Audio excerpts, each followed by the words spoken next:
in a season-high 20 points against Western Illinois.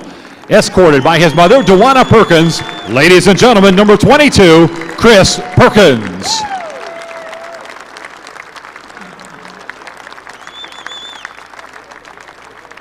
Our next senior is Armand Ademe. Armand transferred to IPFW from Odessa College in Texas. The three-year letter winner has made solid contributions to the success of the Mastodons this season and has put together outstanding defensive performances at Indiana State and Nebraska. Ademe has put up career totals in minutes, free throw percentage, rebounds, and blocks this season. Escorted by IPFW academic advisor Leslie Clark, ladies and gentlemen, number 4, AD Armand Ademe.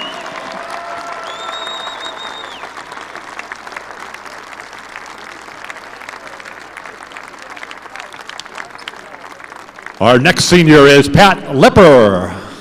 Pat transferred to IPFW after 2 seasons at John Wood Community College. Pat has seen action in 46 games in his 2-year career. The 2-year letter winner hit for a career-high 10 points versus Marygrove College here at the Coliseum last season. He also had a career-high 6 rebounds against the Mustangs at the Coliseum this past December. Escorted by Dawn and Dan Plackmeyer, ladies and gentlemen, number 11, Pat Lepper. It is the final home game of the regular season for the IPFW Mastodons taking on IUPUI. I'm Dean Pantazzi. He's Charlie Washington. Very big game, not only for Senior Day, but so much at stake now, Charlie, in the Summit League race. Tremendous opportunity for the Dons, Dean. Going into, looking forward to the tournament. Hopefully we'll be seeing this team again in the come tournament time, and 9-6 and a chance to show that we are for real. Well, you also have 6 seniors playing their last game here for the Dons. That this program was very, very different than when they got here.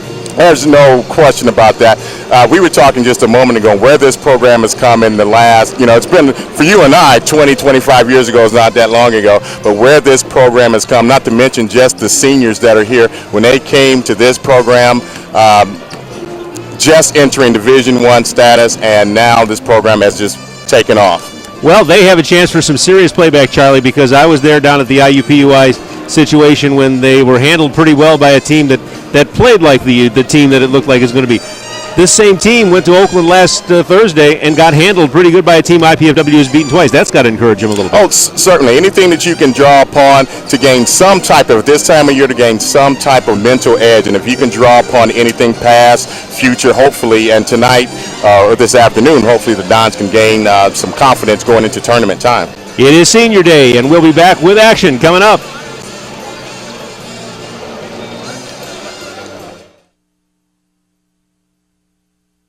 I guess I'm like most kids. I work hard, I go to class, and I want a degree that's going to mean something. I had offers from other universities, but I wanted the best out of my college choice. I wanted a great education and the campus life to go with it. Student housing, Division I sports, I found it all right here at IPFW. Hey, this is my university, my life, so it's got to feel right. I'm really glad I chose IPFW. I love it here.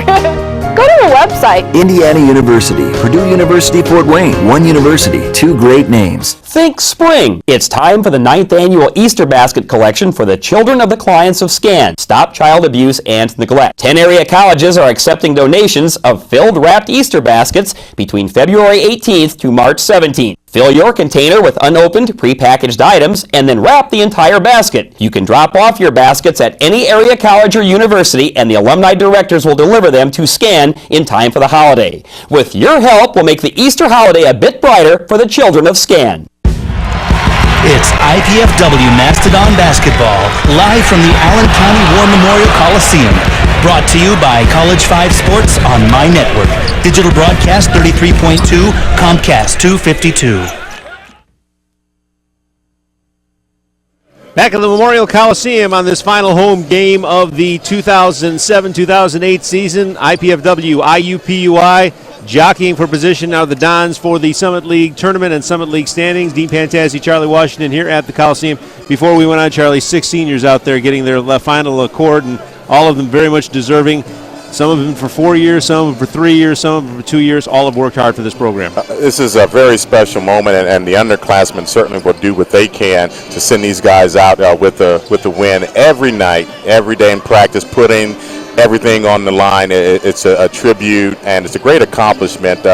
many people may not understand the level of commitment that you have to put in to play, certainly at this level, and this program has come such a long way, and those guys should all be commended and congratulated for their service to IPFW. They'll all see some action tonight. Pat Lepper's role has increased over the last couple of games. Armand Ademi has always been a nice addition into the bigs, especially when Geronimo DeBurros has gotten themselves in some kind of foul trouble.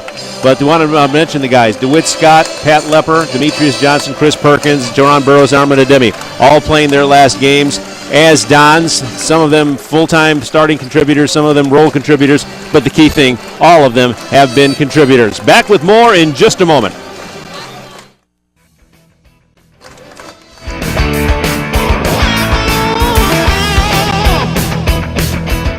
Away to a college where the class size is small. I've gone away to a college with a beautiful campus. I've gone away to a college that cares about diversity. I've gone away to a college where I get to live in my own apartment instead of living in a dorm room. I've gone away to a college that really isn't that far away at all. I go to IPFW. IPFW. I go to IPFW. To find out more about college life at IPFW, go to our website. Indiana University, Purdue University, Fort Wayne. One university, two great names.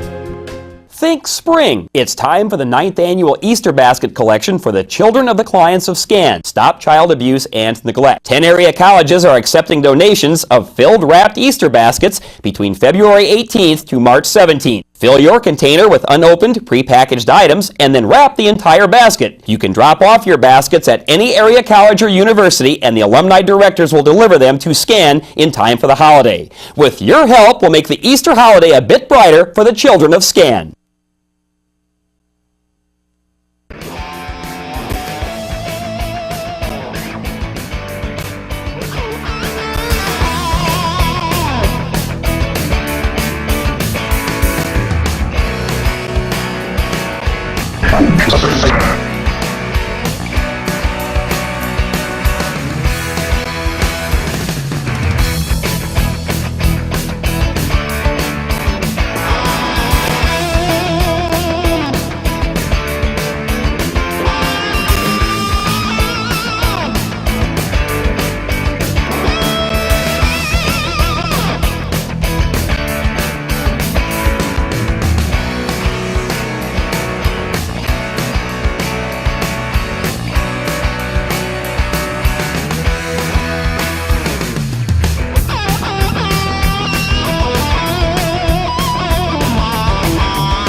At a home game in some time. Yes, and that's also a good tribute to our outgoing seniors and the magnitude of this basketball game. You're going to have a situation here where you've got one team, IPFW, with the incentive to keep their momentum going and try and get the third slot in the standings in the Summit League. But most importantly, they've got something to make up with for about 3 weeks ago tonight when they went down there to IUPUI and got themselves handled pretty good. And there's a starting lineup for the Jaguars. George Hill is the guy that really killed. He had a career night against the Dons. Gary Patterson will be at one of the other guards. Drew Connor, he is a beast inside. You'll see him, so it was about 6'5", it's about 240. And then Austin Montgomery and Billy Pettiford. They have speed, they have size, they have ability, but they also sometimes have some problems playing defense. That man has done a very good job down there. Ron Hunter in his 14th season. You can see the numbers, and a lot of those 228 have come in more recent seasons when this program has come forward. Yes, he has done a tremendous job with that program as we have a look at the starting lineup for the IPFW Mastodons. With DeWitt Scott, the senior, starting at one of the forwards. I'd like to get him going tonight, yes, Charlie, because his shooting just has not been what he's capable of doing. Zach Plackemeyer, the point guard who has really grown into that position. Ben Botts has been solid from that other guard spot all year. David Carson, the spiral upward of his play is not to be undetermined. And Jerron Burroughs got to keep him out of foul trouble today. Yes, and we need him on the basketball court. He's one of our major ingredients to our success, and so we certainly have to have him on the court to be successful this evening. I see Dane Fife already working on the bubble gum, so he's getting his game face on right now. 34 up, 48 down. But I'll tell you what, I would like to see what the split is after January 1 in his three seasons here. I know he's got to be over 500. Yes, it is. It is certainly that. It was published in the paper, I do believe, or in the stats of the Summit League, and it is over 500. He's doing a tremendous job. Well, it's just get away from those guarantee games, and you get into the people your own size, you tend to do a lot better.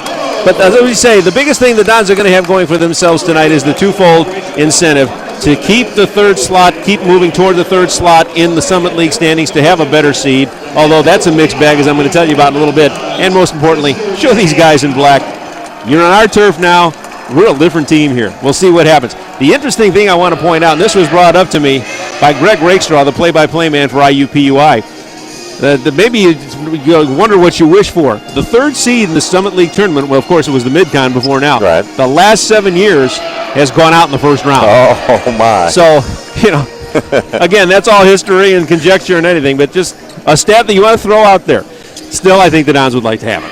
Yes. So the Jaguars have already taken the court.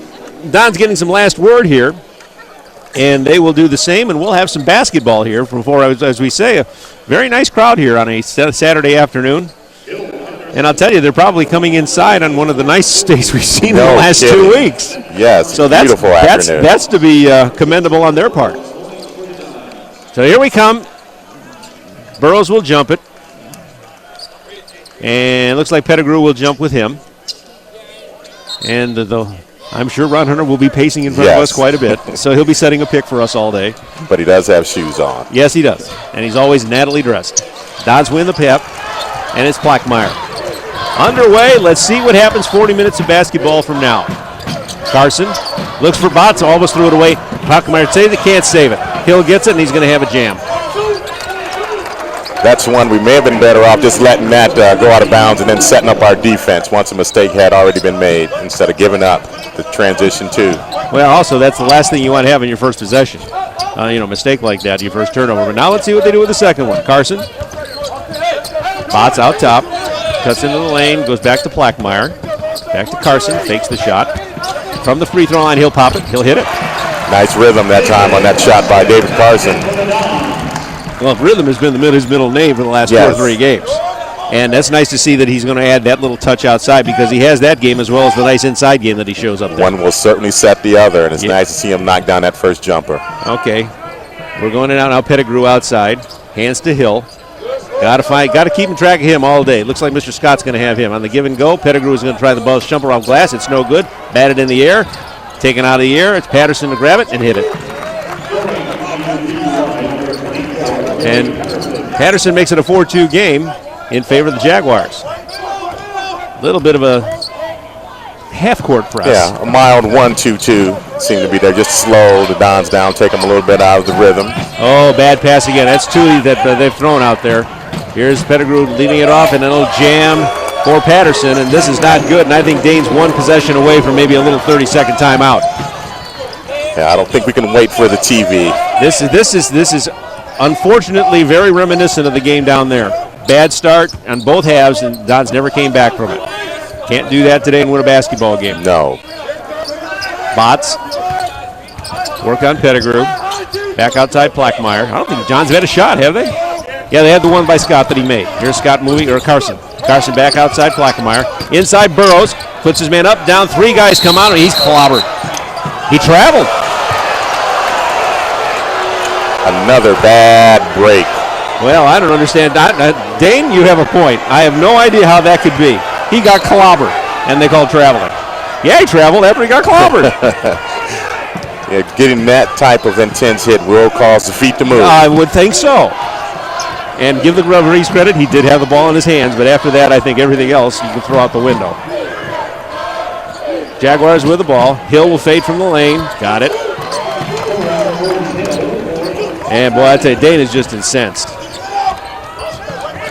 And I can't blame him. Blackmeyer back to Botts. Backcourt young men have got to really settle it down here in the early going. They really haven't got it going. Blackmeyer fakes the shot, cuts into the lane, cut off there, and he is hacked. I'll tell you what, Montgomery's foul was way less than what happened to Burroughs inside.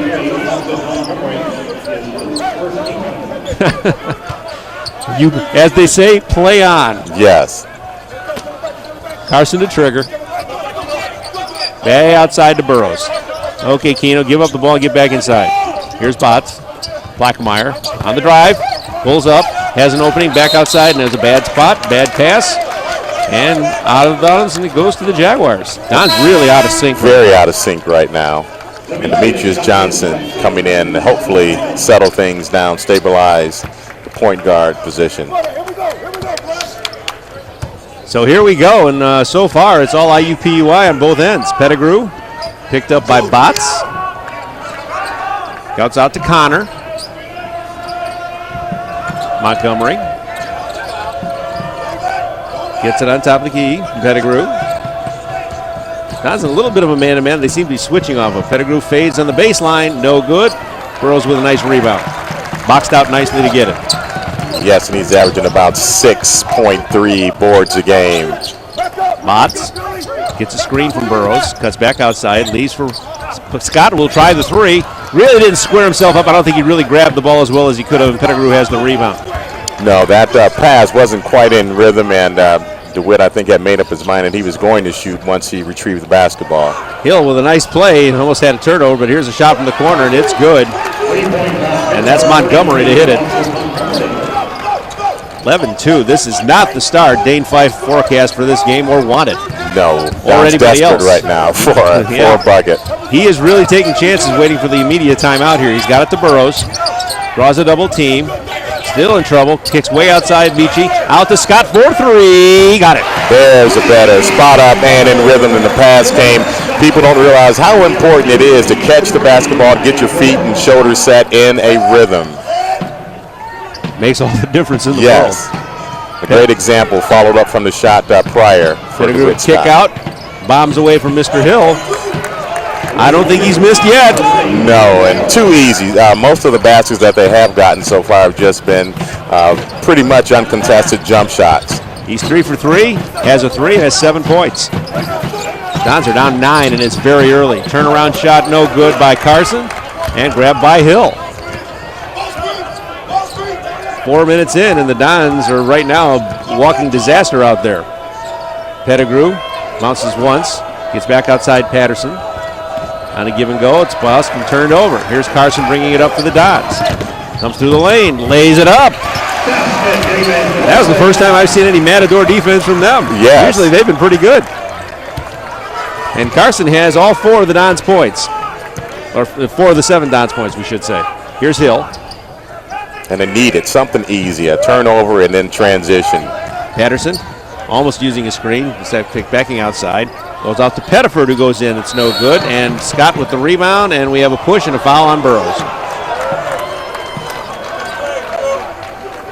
And I think we're probably going to see our first media timeout here. And boy, the Dons have been playing for this one. There's a lot to do in this minute break. No kidding. 14-7, they trail it. We'll be right back.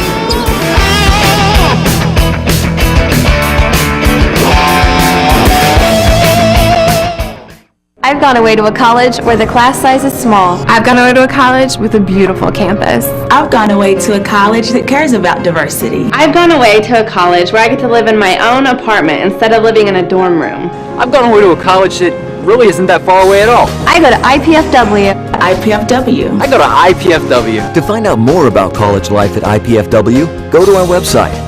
Indiana University, Purdue University, Fort Wayne. One university, 2 great names.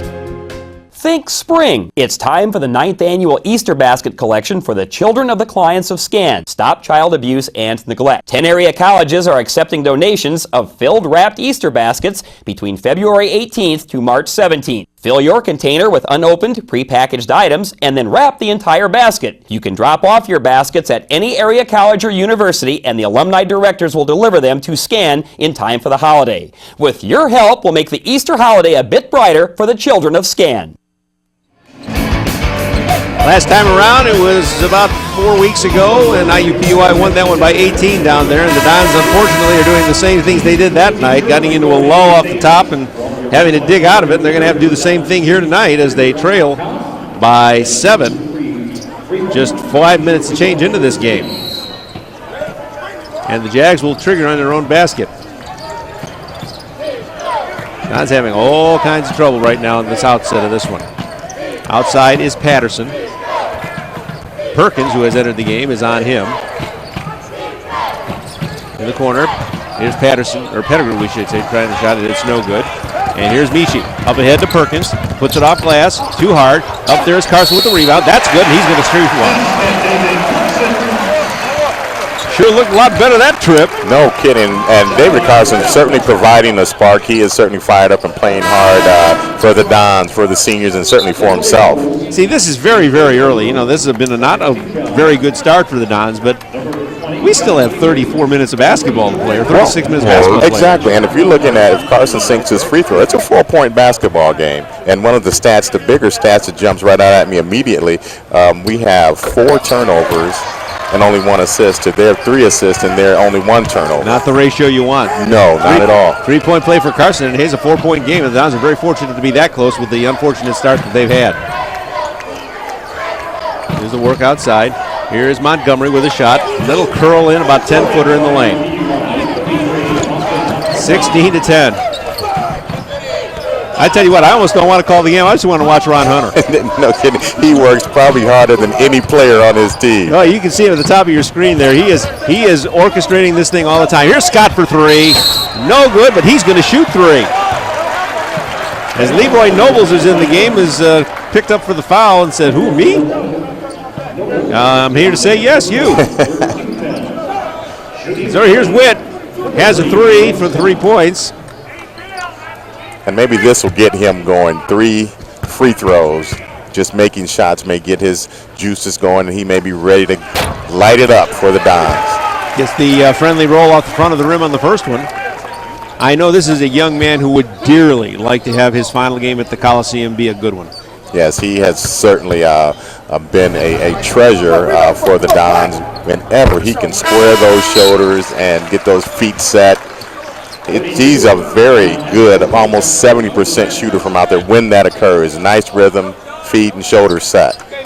And he never, whenever you see him get angry, he channels it into the game. You don't see any kind of mess going out with the trash talk with him. Second shot is good, and he's got them all. 16-13.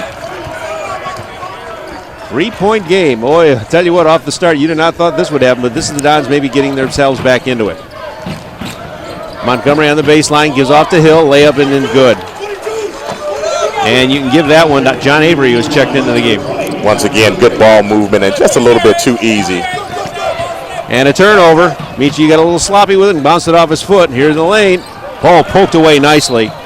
Dons are going to get it back. No, it'll be the Jags ball. Avery had a layup, but he just could not finish it off. Shakari Johnson to check in for the Dons, who trail it by 5 here with 7 minutes gone. Jerron Burroughs comes out, and the Dons looking to go to a little bit of a smaller lineup. Smaller, quicker lineup. That might be what right now you try anything. George Hill outside. Perkins is on him. Perkins has done good jobs defensively on people. Yes, and he's had a couple great games off the bench. Led the Dons in scoring a couple of times off the bench. Outside working it is Ashworth who's into the game, and now we have a pickpocket steal. That's Michi picking it up, and the Dons will take it up to Perkins. Into the lane, steps through, in trouble, still puts it up. Rim's no good, and Connor with the rebound. Quite a bit of contact that time, Dean. Would like to come away with 2 free throws on that possession. Hill back outside, now it goes back inside, and they'll try and do it all over again. As Avery Connor didn't have a shot there. Hill to Connor. He walked there just a tad. Sure off to did. Avery. Back outside. It's Montgomery for 3. Back of the rim, no good. And over the back, no call there. And here comes Scott with the rebound. We're having a little bit of inconsistency with the Stripe boys right now. Yes, that would have been a shame just to see if they had scored off the travel. All right, inside whip pass and a good defensive play. Connor sort of like playing goalie there to knock the pass away. Pettiford will check in, and Vancenis makes his first appearance, the 7-footer that IUPUI brings into the table.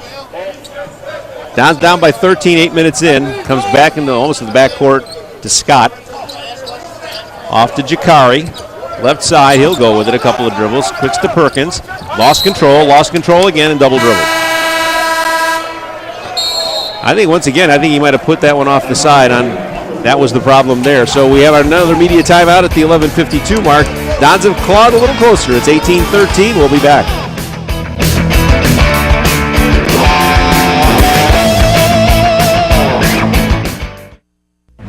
Parents, there's something you can do to protect your kids from drugs and alcohol. Combine ground beef with egg, tomato sauce, breadcrumbs, and spices. Bake in an oven-safe pan at 350 for 50 minutes. Serve hot. This is Jamie Lee Curtis. Children who eat dinner with their families are less likely to smoke, drink, or use drugs. So, have dinner together every day. Delicious. A message from CASA, the National Center on Addiction and Substance Abuse at Columbia University. That vote was all right. Next. You know, if she continues to spill product at a rate of 3 per hour, unit cost, say 60 cents. Factor in breakage, downtime, lost sales. You're looking at $2,400 a month.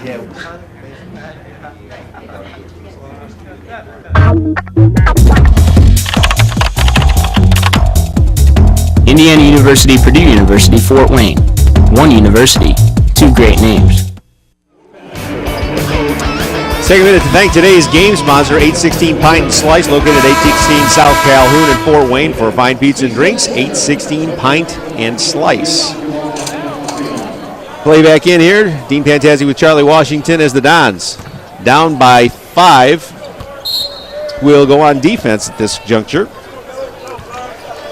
And Hill will bring it over for the Jaguars. Picked up out there by Perkins. Draws a double team. Now he has nobody on him because everybody split off. Pettigrew in the line, trying to put it inside. Here's a shot up, no good, and taken down by the Dons. Here's Michi, up a hill. He threw that into 3 black jerseys. No way that pass could have gotten through there. No way, and here's a drive up and no good, but we have a foul call, and an offensive foul, I believe, is it? One ref certainly is signaling an offensive foul, and one is just signaling. It is. It's an offensive foul. They're going to call that on Montgomery, and it's what I saw. Yes, and this is a big possession right now. The Dons down 5 as you see the Jaguars' keys to win. Feed George Hill, defend Burrows, and wake up defensively. That because they were asleep defensively on Thursday, and so far today they are obviously playing a lot better on the defensive end. Cross-court pass goes to Demetrius. Carson, back to Michi. Inside to Perkins, a 14-footer in the lane. Dons are back within 3. Nice pass that time. No look a couple of times. Michi's been telegraphing his passes, and certainly, the one time just threw it into 3 defenders. Here's Patterson getting Vancenis on the screen. Back to Vancenis to Pettigrew. He comes into the lane, comes back outside. Here's Patterson putting it in. Kind of got a little free lane to the hoop there. Yes. Here's Scott for 3. Back of the rim, no good. Nothing but black jerseys in there for the rebound. And they'll bring it back up. Good look that time by DeWitt. Just couldn't come up with the bucket. Patterson giving up back outside to Hill. Shot up in the corner, no good. Rebound Carson. Dons have numbers, 3-on-1. Up ahead, Jakari, he's going to lay it in. Nice break that time. That's the type of break you want when the ball rarely touches the floor. I think it's the right. I have more fun watching a play like that than anything else. Patterson. In the corner it comes. Bombs away Hill. Rims around. No good. Rebound Dons. To Scott. Demetrius Johnson. Calls it out. Dons can get with a tie with a triple. Carson. Here's the triple try by Jakari. No good. Jakari follows nicely. Goes out of bounds. Goes to IUPUI. Had a little indecision there, but finally they probably made the right call. Good look that time, and a good hustle by Jakari. So, Bees for the Dons, getting back in transition, blocking out, which has been a problem. Attack, attack, attack, which in the last 2 minutes they've finally started to do. They've done that. Didn't have many opportunities when you're turning the ball over at the outset of the game. Exactly. You don't score if you don't shoot, and you don't shoot if you don't have chances. Here's Connor alley-ooping inside, trying to go to Hill. Hill draws a double team and is cut off nicely. Pettigrew gets it back outside, back to Hill. Hill comes in the lane, cut off there by Carson. Oh, it looked, I'll tell you what, looked like Jakari had a lot of ball there, but they're going to call the foul. And he'll shoot. Hill has hit for 7 points. This will be his first trip to the line today.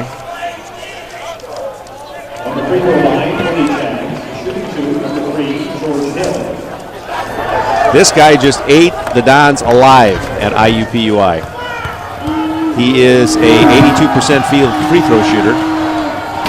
And he rattles the first one in. Burrows is back in. Botts is back in for the Dons. Out comes Jakari. Out comes Witt. The Jaguars just have guys all over, plastered all through the stats, up in the higher level of the stats in the Summit League game. Well, that's why they're one of the leaders. Yes. They've had guys that are just really been performing well, although there have been times when they have been struggling. Hill hits the second one. And their lead is back to 5 at 22-17, just past the halfway mark of the first half. Don's going to play it into the half court here as Michi walks it into the forecourt. And they need to continue to score to keep the pressure on, keep it in that 3 range, staying close. Carson draws a double team, trying to get it off to Burrows, and they're turning the ball over again. Up ahead, Pettigrew, back outside, bombs away, rims out no good, rebound on the floor, still on the floor, saved by Hill from going into the backcourt. And they have a reset. He gets the ball back, gets it from Pettigrew. Pettigrew trying to set him a screen, gets it to him. Hill gives it back to Pettigrew. He's on the baseline, crosses all the way into the corner, bombs away out the back of the side of the backboard, and the Dons have it.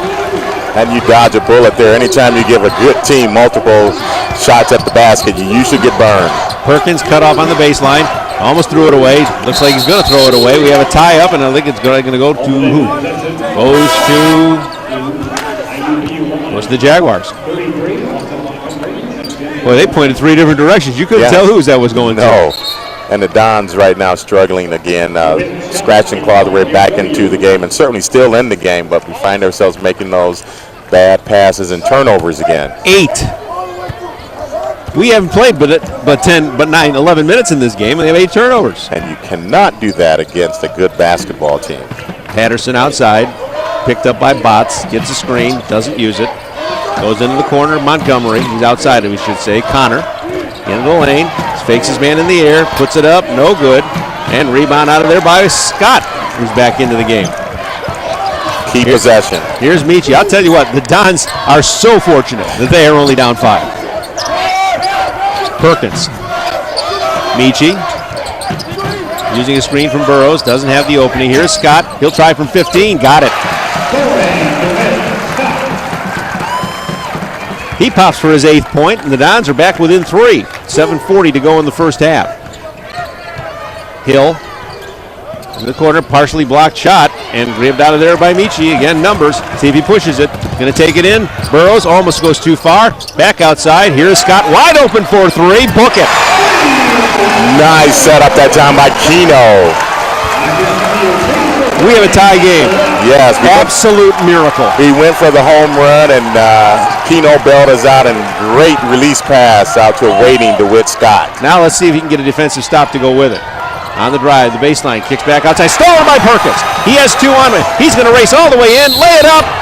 Caught with a foul. That's the kind of stuff, Charlie, that gets a team going. Great use of the body that time by Perkins, and use of the offhand, shielding the body and taking the contact and making the layup. Just to get that off was a great effort. We have a full timeout here. Waiting for see if they want us to take it away. 24-22 Dons. 7 minutes to go, and we'll be back.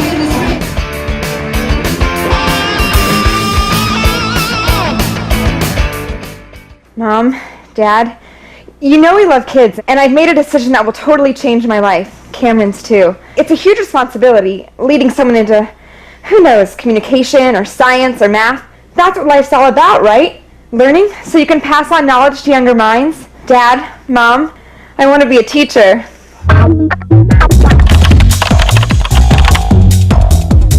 Indiana University, Purdue University, Fort Wayne. One university, two great names. Life is good, but with a master's degree from IPFW, it could be even better. You could land a promotion, earn more money, become a leader in your field. And IPFW makes it easy, with affordable tuition, night and weekend classes, and more than 20 graduate programs from business to education to public affairs and more. Become the master of your future. Indiana University, Purdue University, Fort Wayne, your graduate university. Here's the play that caused IUPUI to take a timeout. Perkins with a pilfer in the backcourt, all the way in, uses the body as Charlie said, and boy, that's a nice home-friendly roll. Yes, and you're thinking right there, I don't really want to dunk this basketball. I got a bigger guy coming behind me. How am I going to use the rim and use my body to shield him? And great job that time by Perkins, getting it done. What that was floor-to-floor, end-to-end thinking. He made about 4 decisions on that play. Oh, the steal itself, we haven't even spoken about that. Great anticipation that time to step into the passing lane, and by how quick he was 2 steps in front of everybody by the time anyone had even reacted. He has just made it the 3-point play and has 5 points now. And the Dons have a 3-point lead at 25-22. 7 minutes to go. We were just saying, Dean, they were lucky to only be down 5. They were. We weren't lying, Charlie. But they have played very well here in the last 2 minutes. They can do this. You know, this is the way they are. They have to give up bad streaks, and then they have great ones. Montgomery. Here's Hill. Perkins on him. Gets a screen from Carson. You're going to get around Carson. Hill with the jumper. He got it. And give credit to that screen from Carson got him open. Yes. Hill's breaking into double figures with 11. Into the forecourt they come. Burrows out top. Botts will try the triple. No good. Rebound high and long and grabbed out of there by Patterson. Good look that time by Ben, though. Montgomery, Patterson. Carson, or we say Connor trying to draw another screen. Again, doing a good job. Hey, I tell you what, we have a little hockey going on here disguised as basketball. Connor will drop it and try to lay it in. We got a foul called, and it's either Burrows or Michi that got it.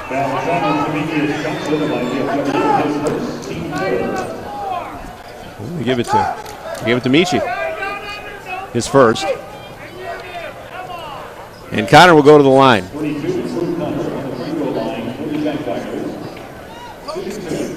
He's a big dude, as you can see right there. Yes, he is. Not tall, but stocky, and he takes up space inside. He hits the first one. That 6'5" graphic you just saw is quite generous. But the 240 that goes with it is right on the money. He can get him back within 1, and he doesn't get that one. Rebounded out of there by Scott, who's, I think it's about 2 or 3 rebounds. Yes. That's not something he usually does. Perkins. And that was a traffic rebound right there. Yeah, he snaked his way out of it, and he'd been screened out, blocked out pretty well, and he got around it. Looking to go to Burrows. Perkins instead. We'll try a leaner in the lane and use the glass. That's the one. We'll take it. We'll take it. Well, I tell you what, we got to give IUPUI credit where credit is due. They have pretty much taken Burrows out of this. Yes. But the other 4 guys are stepping up. Great adjustment by the Dons to get other people into the offensive flow. And Perkins and Mr. Hill are going to know each other's deodorant and flavor of gum before this is over. Montgomery, Patterson. Montgomery again outside, bombs it.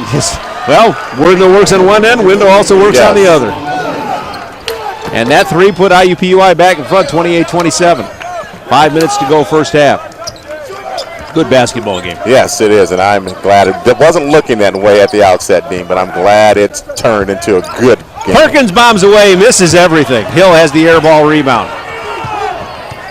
Brings it over. Gets a Scott from Connor from 26 feet. No good. Another board for Scott, and here come the Dons into the forecourt quickly. Here's Perkins. He fakes, cut off, back outside to Michi. Here's Botts for 3. No good. And nothing but black underneath. Don's not getting onto the defensive board at all. No. Patterson gets away from Botts, goes into the lane, leaves back, short jumper in the lane, and that is good. Avery gets that one. And it's a 3-point lead for the Jags. Well, I tell you what, Dons have almost funked back into the situation they were in before. Yes, and they have to get something going inside, at least a threat. Michi is way up, no good, bounces over the backboard, automatic turnover to IUPUI. 4 minutes to go in the first half. Dons, who did get up to a 3-point lead in this one after trailing by as many as 7 early, are now down 3. And when you establish that lead, Dean, that's when we should start looking inside, trying to establish that inside basketball game. Those outside shots are going to be there. We can get something going inside to play off of it. Oh, there is something just should not happen. Somebody just let him in, and that was an easy for Patterson. Here's Botts. And unmolestedly. Yeah. I don't think Moses parted the Red Sea as wide as that. Outside it goes to Scott. Botts in low. Oh, they gave it one-on-one. He's going to win that battle. He's going to win that battle. The shot won't go, but he had that battle won. Yes, that's a good shot. Montgomery, or Patterson, we should say, gets a screen from Connor. Connor's going to be shooting a lot of those screens, and now he takes the pass. Looks for a call. And Montgomery fakes a man in the air, way off. That's an air ball shot, and gathered out of there by Burrows. And here come the Dons with 3 minutes to go. Up ahead to Scott. He'll pop from 3. No good. Patterson with the rebound. Into the forecourt. Gets outside Montgomery. Almost had a double dribble. Goes back now to Connor, and he's all alone into the layup up. Dons are getting caught flat-footed. Dane Fife wants to talk it over. And I believe it's a 30. Yep, it is. Yeah, since the Dons had that 3-point lead, it has been all Jaguars since then. Well, in honesty, there's a lot of things you can put into it. Some of it a little bit of matador defense on the defensive end, because you had at least 2, and maybe more than that, of guys going to the basket and nobody in a white jersey anywhere near them. You're exactly right, and right now the Dons are settling for 3-point shots. A few of them have been pretty good looks, but too many of them have not been good looks, and we can't just settle for 3-point shots. You have to have something inside to complement your outside basketball game. Well, and the other thing is, if you're going to give the other guys shots of 2 feet in or better, I don't like to tell you, but the chances of them making them are very good. Yeah, those percentages are certainly going to work in that favor. IUPUI, a 50% shooting team at this point. Don's sitting at 45.5. Don's had a 3-point lead. It has evaporated to a 7-point deficit as we close into the end of the first half. And we have ourselves a very critical possession right here. Need to make something happen. Michi outside to Botts. Here's Jakari for 3. No good. Outside shots are not falling, and there's nothing going inside, Charlie, as you said. And no offensive rebounding at all. Patterson on a give and go by. Hill has an easy shot. Somebody just missed him entirely on the baseline. Scott was out for a rest. He's coming back in. At least he was playing some defense. Here's Carson. Back outside Botts. Draws the double team. Gets outside Perkins. Demetrius. Jakari. Batted out of bounds. And Hill is the man that made the defensive play like it. That excited his coach, Ron Hunter. Yes. 2 minutes to go in the first half. Don's down 9. We'll be back.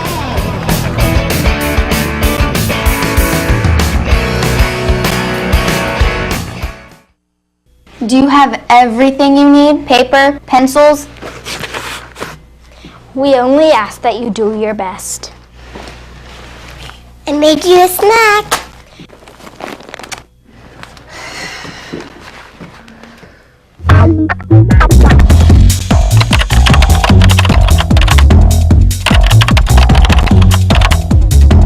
Indiana University, Purdue University, Fort Wayne. One university, 2 great names. Think spring! It's time for the 9th annual Easter Basket Collection for the children of the clients of SCAN. Stop child abuse and neglect. 10 area colleges are accepting donations of filled wrapped Easter baskets between February 18th to March 17th. Fill your container with unopened, prepackaged items and then wrap the entire basket. You can drop off your baskets at any area college or university and the alumni directors will deliver them to SCAN in time for the holiday. With your help, we'll make the Easter holiday a bit brighter for the children of SCAN. Don's down 9 in plays like that where you let a guy get in the back door, Charlie, make it awful easy for them to score. Yeah, just watching the ball and not watching your man. You have to watch both at all times. Certainly you have to see the ball, but you also have to see the person that you should be guarding. And that time somebody turned their back and got caught just watching the basketball. Their player cut to the basket and Hill slammed emphatically. Well, they've had a lot of easy shots off of some of those defensive gaffes, and the Dons have got to really shore that up at halftime. They've got the shot now. It's up and good. Carson, that's a deuce. Hadn't heard from him in a while offensively. No, yes, and he kept the Dons in the game early. Back to a 7-point game, and let's see if the Dons can get a stop here, maybe get this a little closer before the half. Avery setting a screen, down a little give and go. He's on the baseline. They cut him off there. Goes outside Pettigrew. Pettigrew in the lane, gets his man in the air, puts the shot up, rattles it in. It must be, Dean, it has to be the spacing that the Jaguars, because it seems like they have a man open on almost every play. Now they're doing a great job with it. Whatever the case is, it's very effective. Michi on the left side, in the lane to Burrows, gets his man in, spins around, gets it to fall. Okay, there's what they got to do, Charlie, and you've been saying it since we started. Get the ball into Gerard and establish an inside presence. Yes, and that will soften up things from outside. Pettigrew, no good. Rebound on the floor, Botts. Inside a minute, Dons can cut it to 5, 4 with a 3. Here is Vici into the lane, puts the lead in inside, drop up and in, shot no good, but Burrows is going to the line for 2. I'll tell you what, you've seen as many of these games as I have. Once he gets his game going, and once he starts getting some touches, that's when he takes off. Yes. And then that will certainly set everything up. That will set the table for all the other players as well to get their offense going. Geron has just 2 points and has not been to the line. Does have 3 rebounds. Number 1 is good. The obvious improvement through the season of his free throw shooting has been very, very, very encouraging. So just watching him since he's come to IPFW, and that it's tough, even though you're coming from a junior college situation, you're still coming in as a new player. So that first year, at least half of it is a major adjusting period, and so basically you're talking maybe a year and a half or so that you have as a junior college player. Well, it's down to 5, and they can get a stop here. Maybe get a little closer. Connor out there is on him is Burrows. Here's now Montgomery to try a long bomb. Whoa, he was as wide open as you want to be. I can't imagine who might have been guarding Montgomery that time. Whatever they'd be, either of us, it would be a guess. 40-33, the deficit's back within the 7, and Dons are going to hold for the last shot. Montgomery looked around and was so surprised, like, there's no one in my area code. I'm not sure they were in the same state. Okay, here's Michi. Goes to work on Montgomery. Gives it a shot. Takes back outside. Perkins is going to have to take that last shot, and it will not go, and the Dons will go to the locker room with a 7-point deficit. IUPUI 40, IPFW 33. I would imagine the men in the suits have something to say to the men in the uniforms in the locker room. And it starts with effort. Right now, some of the things that we saw, some of the buckets were unforced turnovers that turned into easy buckets for the Jaguars, and a lot of offensive rebounding and cuts to the basket and dunks, or certainly unmolested layups or wide open 15-footers or so. So the first thing, effort, guys. They're working a little harder than we are. So we'll see what they say. We'll be back in just a minute.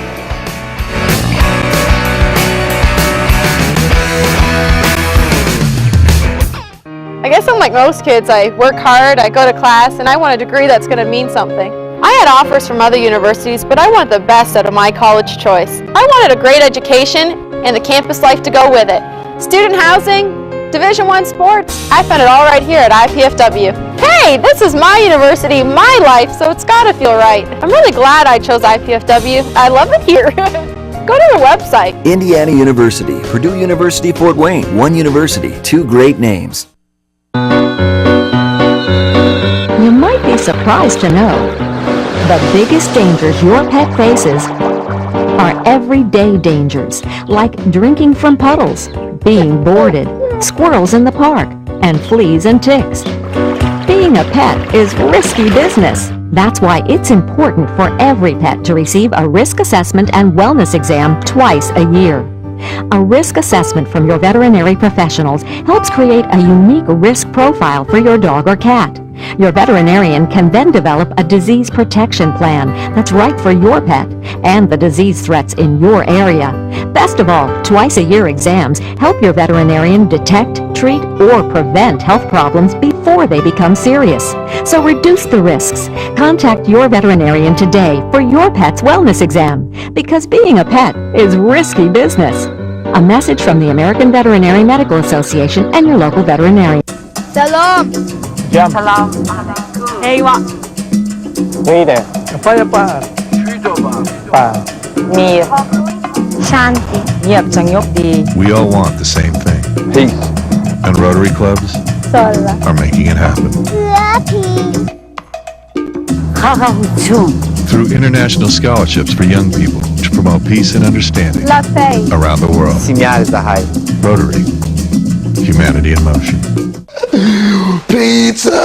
Pizza! I must eat. Wait, what is this? Capsicum annum? Agaricus bisporus? Allium cepa? Can we eat this? Peppers, mushrooms, and onions. Eat your pizza, man. Funny. Indiana University, Purdue University, Fort Wayne. One university, two great names. Back here at halftime, IPFW on the short end of a 40-33 count to the IUPUI Jaguars, and we'll talk about that issue in a little bit. But right now we have Associate Athletic Director Tim Heffern from IPFW on. Bringing Tim on because we want to discuss things that's obviously been in the news quite a bit, and not just with IU, a number of institutions as well. The problem of making sure you dot all the I's and cross all the T's for eligibility. Can you catch everything? Can you catch everything? No, you can't catch everything. There's always a human error, and you do the best you can. You put in the processes in place to take care of things as you learn and you go through things, and you do the best you can with what you have. Well, and then some of it's the kids. You got to hope that they're telling you the truth and they have given you the whole thing.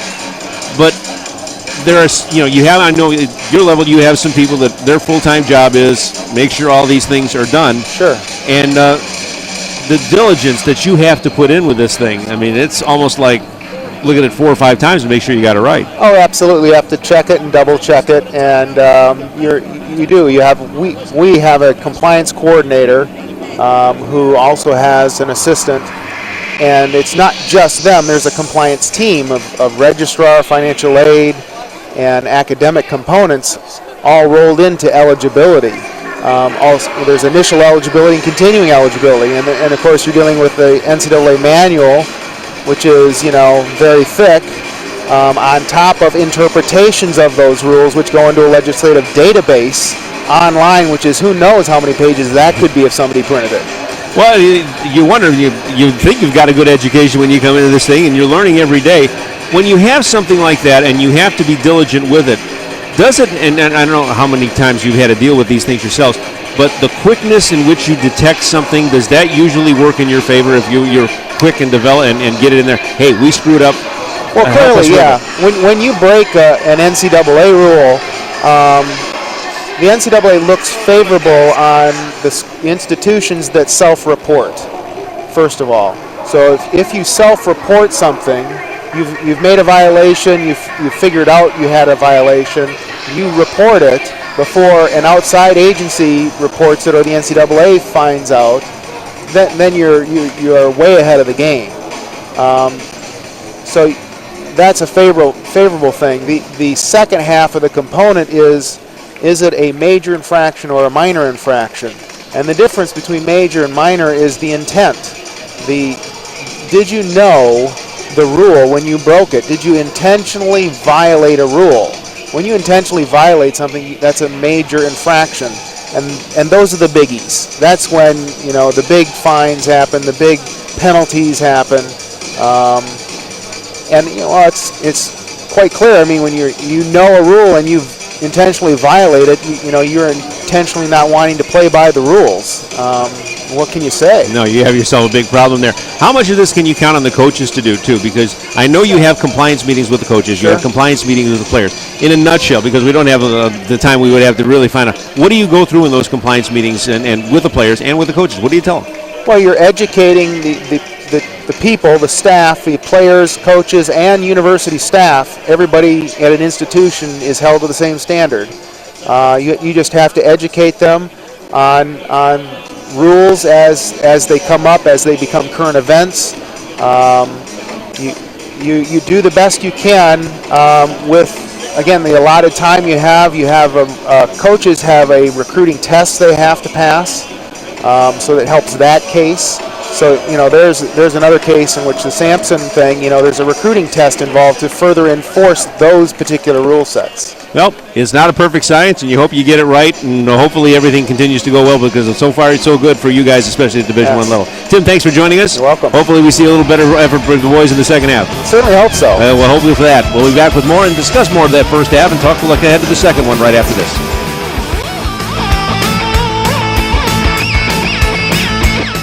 It's time for the 9th annual Easter basket collection for the children of the clients of SCAN. Stop child abuse and neglect. 10 area colleges are accepting donations of filled wrapped Easter baskets between February 18th to March 17th. Fill your container with unopened, prepackaged items and then wrap the entire basket. You can drop off your baskets at any area college or university, and the alumni directors will deliver them to SCAN in time for the holiday. With your help, we'll make the Easter holiday a bit brighter for the children of SCAN.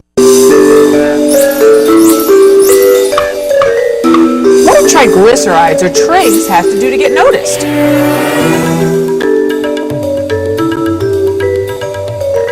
Heart disease and stroke? Really? We should pay her more attention. Normal triglycerides are below 150. High triglycerides increase your risk of heart disease. And if you're a woman, that risk goes up even more.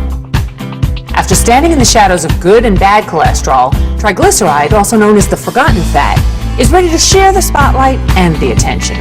Next time you have your cholesterol or blood fats tested, ask your doctor about the role triglycerides play in your heart health. Remember to ask your doctor about the good, the bad, and the forgotten fat.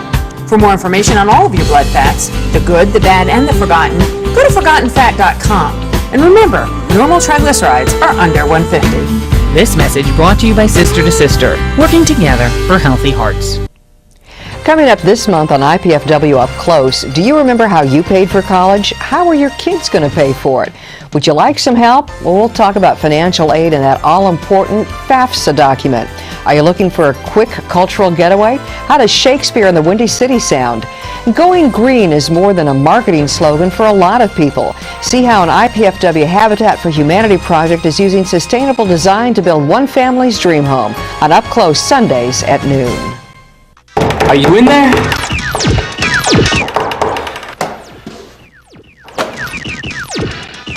What's up? The show's at 7.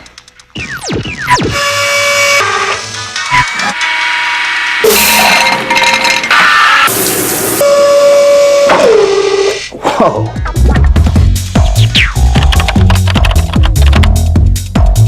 Indiana University, Purdue University, Fort Wayne. One university, two great names.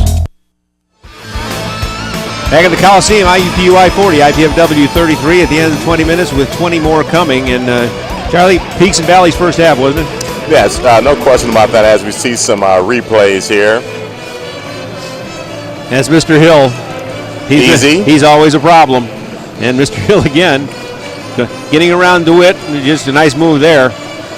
And I'll tell you what, that was a save that I couldn't believe. That should have been a turnover, and didn't end up being that way. Witt had a nice touch in the first half. Yes, and then the drives are just too easy. The drive and easy dish. Yeah, and we're having a lot of shortcomings on the defensive end. Carson very good early, but unfortunately, again, big seams to go. Now here's the really nice play in here by Jakari off a fast break, and I'm sure somewhere along the line we're going to see that steal by Perkins. We'll have it here in a minute. Another shot up there by DeWitt Scott, who has hit 3 of 6 from the field this afternoon. And here's another one, and he's 2 of 5 back of the arc. He's their leading scorer right now with 11 points. And there's the steal. There's the best play of the first half. We love this one. Too bad there just weren't enough of them. Hit the deck, drew the foul, made that 3-point play. At that point, the Dons were on their way to taking that 3-point that lead midway through the first half, and then everything went south. Mr. Hill had a few things to do with that. He has 13 points here at the half. Nice play there by Perkins. as the Dons were fighting to stay in this thing. But again, people just a little too wide open on the offensive end for IUPUI. There's the one time a good entry pass to Burrows all in the first half. Again, wide open. That's the way it went.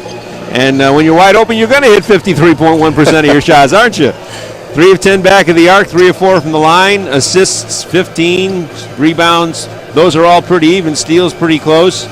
But I'll tell you what is not close, the turnovers. IUPUI has 4, the Dons have 8, although admittedly they kind of shut that thing down and got that figured out in the last part of the first half. Dean, as you saw by some of the highlights, the baskets are just so easy. They're driving simple dishes, or they're driving and nobody stops, and so I would continue on and make the easy shot, and that's what's happening with the Dons, right now. Kind of went downhill in the first half. Once, ironically enough, once we went up 3 points, things kind of fell through the ceiling for us, and we find ourselves down 7 right now. Mr. Hill with 13, Pat Montgomery following him with 10, and Patterson with 8. They've all had really some wide open shots, especially in those last 6 minutes of the first half. Scott with a nice shooting day. Most of Carson's 9 points came late, and Perkins had some really nice plays when the Dons made that run to get the lead at part of the first half. But you got to hope that we're going to see the repeat of Oakland and the repeat of North Dakota State here in the second half, because if we don't see that, the Dons are going to lose this game. Yes, and we have to establish our inside play. If we don't establish our inside play, it's going to be easy to play off of those guys on the outside. But actually, we've gotten some pretty good looks. We haven't, taken that full advantage of them. The Dons have find themselves, on one hand, pretty fortunate to only be down 7, but at the same time, against a good team like this, you have to play better than we played this first half. Got to take one more break before we come back for the second half, and we'll be back right after this.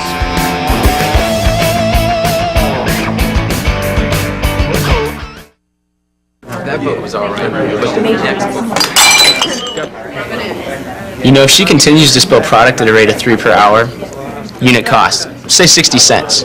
Factor in breakage, downtime, lost sales, you're looking at $2,400 a month.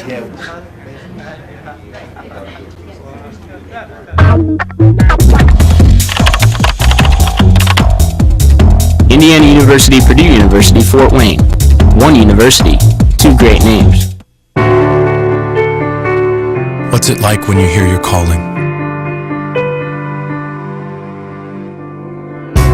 Will you remember where you were? Will you ignore it?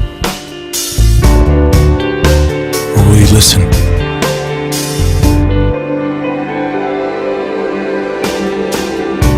What if it calls you to go halfway around the world? To share your skills? To serve people you've never met? To do things you never thought you could? What will you do when you hear your calling?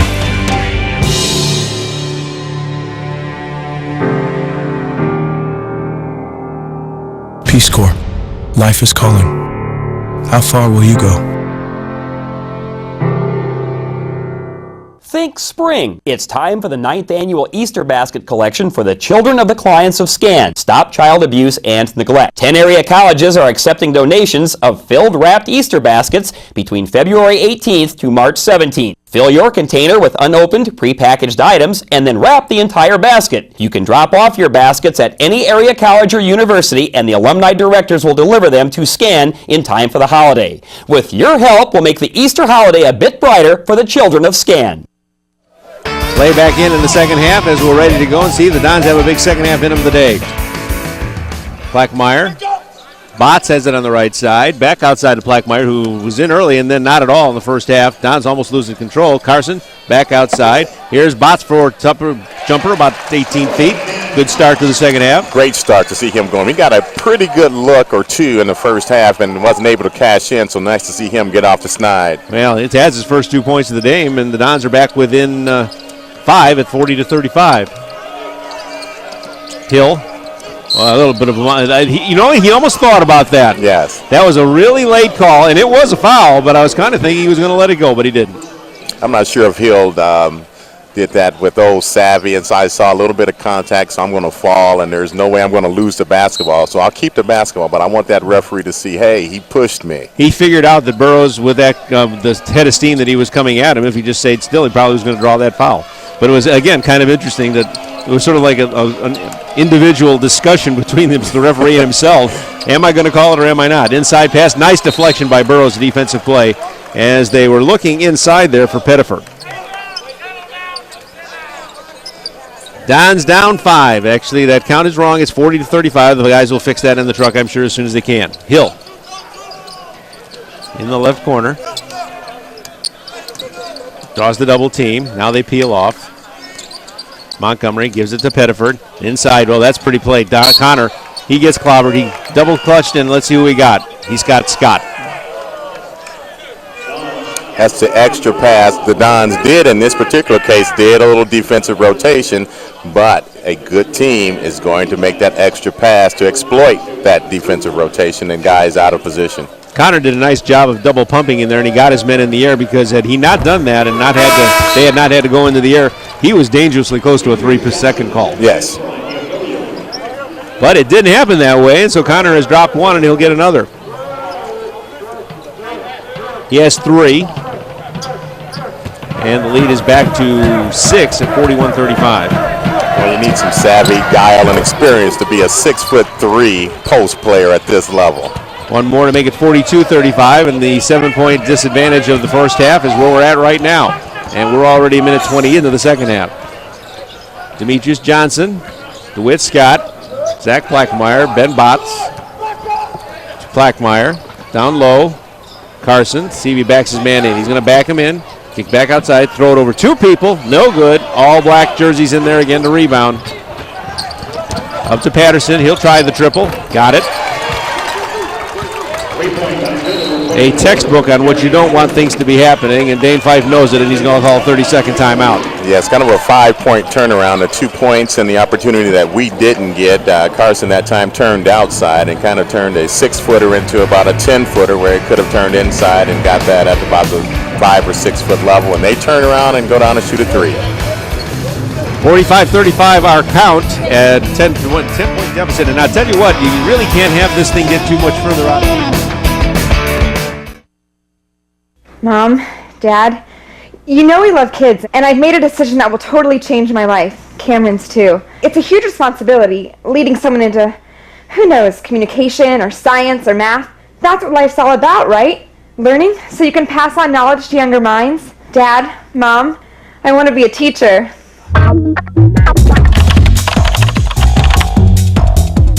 Indiana University, Purdue University, Fort Wayne. One university, 2 great names. Life is good, but with a master's degree from IPFW, it could be even better. You could land a promotion, earn more money, become a leader in your field. And IPFW makes it easy, with affordable tuition, night and weekend classes, and more than 20 graduate programs from business to education to public affairs and more. Become the master of your future. Indiana University, Purdue University, Fort Wayne, your graduate university. Don's on the attack. They're down 10.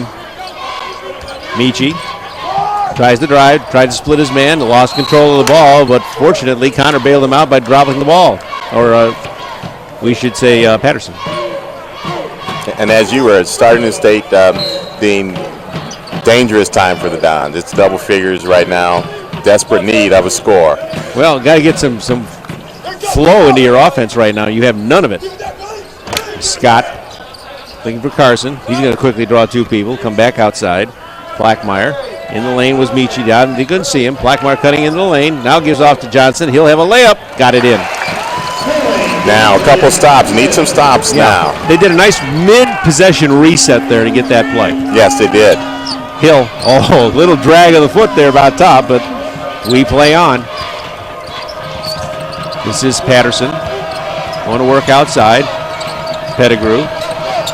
Montgomery back to Pettigrew baseline. Cutting in the lane. Connor can't hold on to it. Dons have the turnover. In the lane, Michi. Back outside, Scott. His foot is on the line. Didn't count anyway. He gets another chance at it. Goes back outside to Botts on the long rebound, and we have the reset. Michi into the lane. Back outside, Plackmeyer to Botts. Blackmeyer. Demetrius cuts into the lane on the baseline. Here's Carson going up, and he's fouled. And great look. We didn't see that one on the camera, but Dane was about to have a cow if that wasn't going to be called a foul, and the official called it, and he said, "Hang on, coach, I got it. We're going to get it here." Now I'm sure he wants shots, but he won't get that. He got the foul. Yep. And you're closer to having shots later. Back outside Michi with a fresh shot clock. 3 minutes into the second half. Johnson gets a call from Carson, the moving screen there. Michi comes back outside, lost control of the ball, and we have a tie-up. This probably goes to the Dons, I think. No! Goes to IUPUI. He tried to call the timeout, but the referee was having none of that. Hey, the one thing the one hole in Michi's game is that he is prone to the turnover. Yes. Yes, but when he gets it going, he's certainly the closest threat that we have to a triple-double happening. When he's on and the passes are flowing, everything's great. Blackmeyer comes out, and Perkins is back in. As Patterson brings it over, and the Jaguars try to extend their lead back to double figures. Hill tries to use the screen from Pettigrew, uses one from Connor, puts one up, no good. There's the first inside rebound I think I've seen all day. Botts with a rebound. Scott has the opening, goes down low to Carson, tries to back his man down, but quickly draws the double team. He's got to get it out of there. And his coach had to bail him out with a timeout. Yes. This will be a 30. We'll keep it here. 16:21 to go in the first half. There are times when the Dons are starting to show a little bit of offensive flow, but they've got to do it a little bit more of an offensive flow manner, if you know what I'm talking about. Right, and you have to make something happen on defense as well. This pace right now is not going to work too well, for the Dons. We have to get some turnovers and get some points off turnovers, and when we do get into our offensive flow, we have to get good shots. That time, Carson got caught with the trap and not quite tall enough to see over the trap, as we see the Summit League standings right here, and the Dons right in the middle of the pack. Well, 1 and 2 are pretty much taken care of. Oral Roberts is going to be the number 1 team, and IUPUI number 2. But the Dons are fighting for that 3rd seed, which they right now are tied with Oakland for. They would get it right now because they've defeated Oakland twice. Right. But you would like to take all the mystery out of it and just have that number advantage as well. Yes, and forget that omen, right? The 3rd thing? Hey, just get down there and win 3 games. Who cares? But right now, win this one. Demetrius. Down low, back outside into Botts, back outside Demetrius. He'll go to work on his man. Feeds inside. Carson puts one up. It's no good. Actually, Scott puts one up. It's no good, but he was fouled, and that time they're going to shoot free throws. And right now we have our point guard actually playing the post for us. This is really a very short lineup. Yes. Here we go with Scott to the line. He is 3 for 3 there today. Has 11 points. Sorry about that, Whit. I shouldn't have said anything. He'll have one more. And he will twirl it a couple of times and deliver it up, and that one's good. 12 points for Scott. He leads the Dons. He's their only double-figure scorer right now. Carson's right there with 9, but Whit's the only guy that got into that double-figure venture right now. Patterson picked up by Botts. Outside Hill. Perkins is on him. Uses a screen from Connor. Still has it outside. Pettigrew. Hands off to Montgomery. He'll skirt into the lane. Try to pump one up. Pump it no good.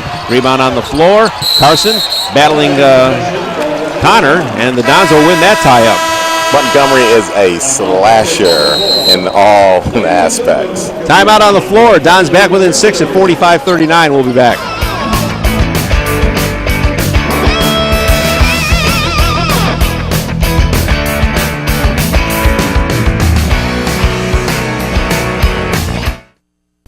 Salam. Jam. Salam. Hey, Wak. Rida. Apa ya, Pak? Pak. Mir. Shanti. Nhiệt sang nhóc đi. We all want the same thing. Peace.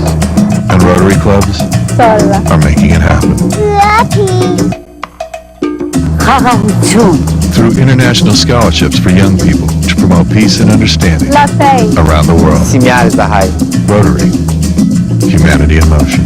Think spring. It's time for the 9th annual Easter basket collection for the children of the clients of SCAN. Stop child abuse and neglect. 10 area colleges are accepting donations of filled wrapped Easter baskets between February 18th to March 17th. Fill your container with unopened, prepackaged items and then wrap the entire basket. You can drop off your baskets at any area college or university and the alumni directors will deliver them to SCAN in time for the holiday. With your help, we'll make the Easter holiday a bit brighter for the children of SCAN.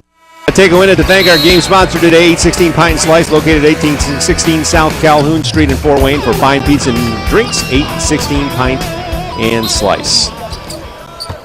Now slicing is what the Dons need to do into this lead a little bit, 45-39. And a bucket here, Dean, would do just that. And then some stops. They must go hand in hand, Charlie. When you're down, they've got to go hand in hand. Michi outside to Botts, back to Michi. Carson's trying to set up shop down low, and Connor just not letting him set in there. Michi, I guess, a new position. Here's Perkins for three, no good. Rebound on the floor. Michi playing the point power forward right now. Well, he almost had a shot at that rebound. Here's Hill, almost caught in no man's land. Patterson tries the triple, no good. Perkins bats for the rebound, and it goes out of bounds, and it goes to the Dons. Good, dodge another bullet here and a chance once again. Cut into that lead. But got to convert. Time is not really serious yet, but you do have to make some progress. Perkins.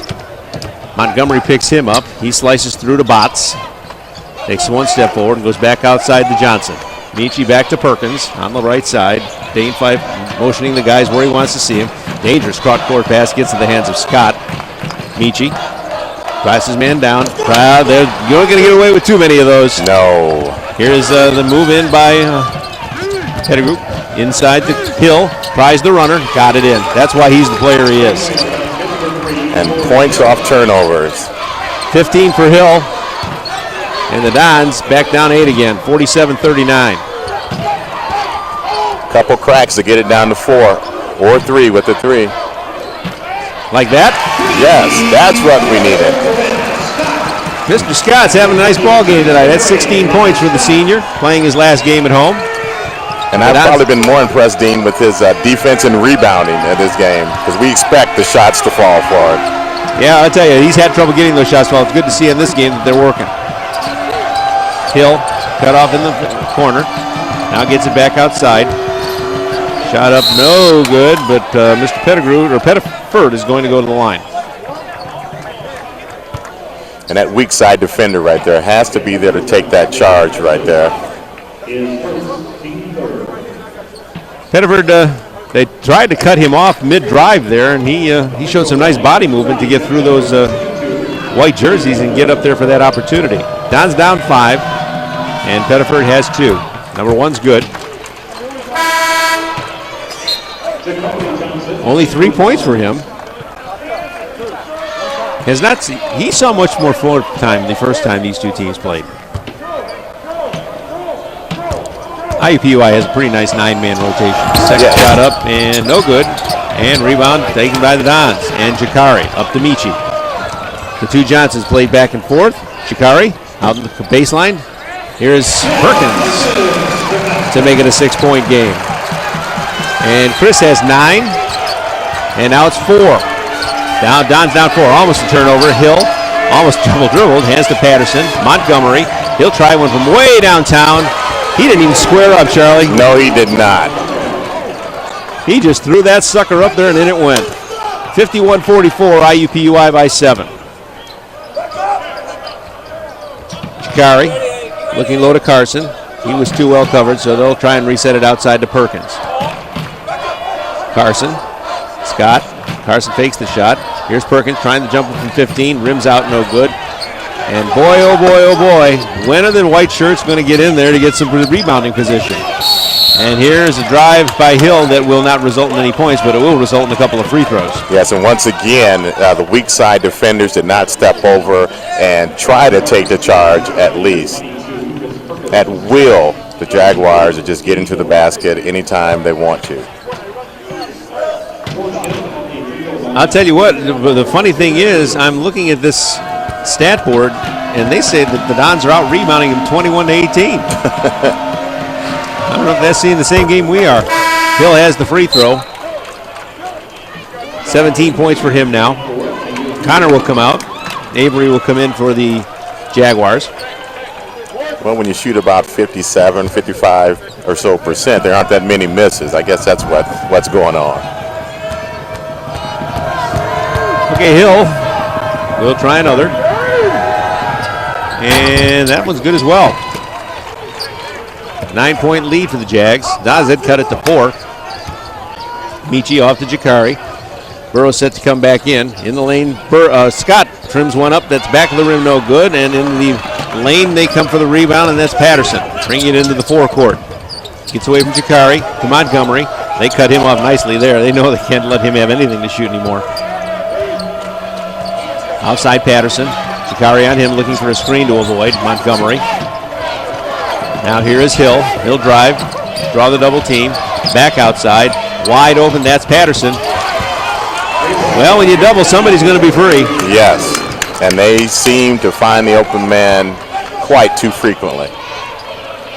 And it is a 12-point lead for IUPUI, their biggest. Demetrius Johnson, he'll try one. They're standing around, Charlie. I don't know how Carson even had a chance for that rebound. Now Jakari on the floor, but I believe it will belong to the Jags. You know you've got him standing around when the guy has the ball, just stands there and then ups one from about 18. Yes. And nobody's moving, and you're in trouble when you do that. The small lineup didn't do too bad. We had, we got it to 48-44, and then once again, it's crept right back up to double figures. Well, the key element there, if you're going to have a small lineup, you better have moving. Yes. And that's not happening on the offensive end right now for IPFW. Here's Hill. They obviously know where he is. He's drawn a lot of traffic. He's almost tied up inside, and now we have a whistle. They call a timeout here? Oh, offensive. Under 12 minutes, the under 12. They never pointed to the official, so we'll take the timeout. We'll be back.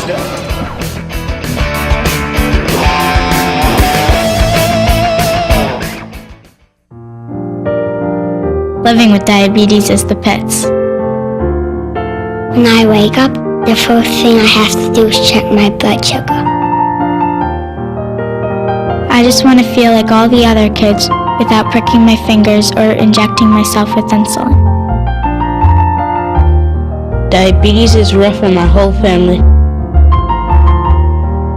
When I was diagnosed, my mom couldn't stop crying. But imagine a cure. Right now, as many as 3 million children and adults are living with type 1 diabetes. They will never outgrow it. Some will face complications like kidney failure, blindness, and heart disease. That's why the science the Juvenile Diabetes Research Foundation is supporting is so critical. Imagine a cure.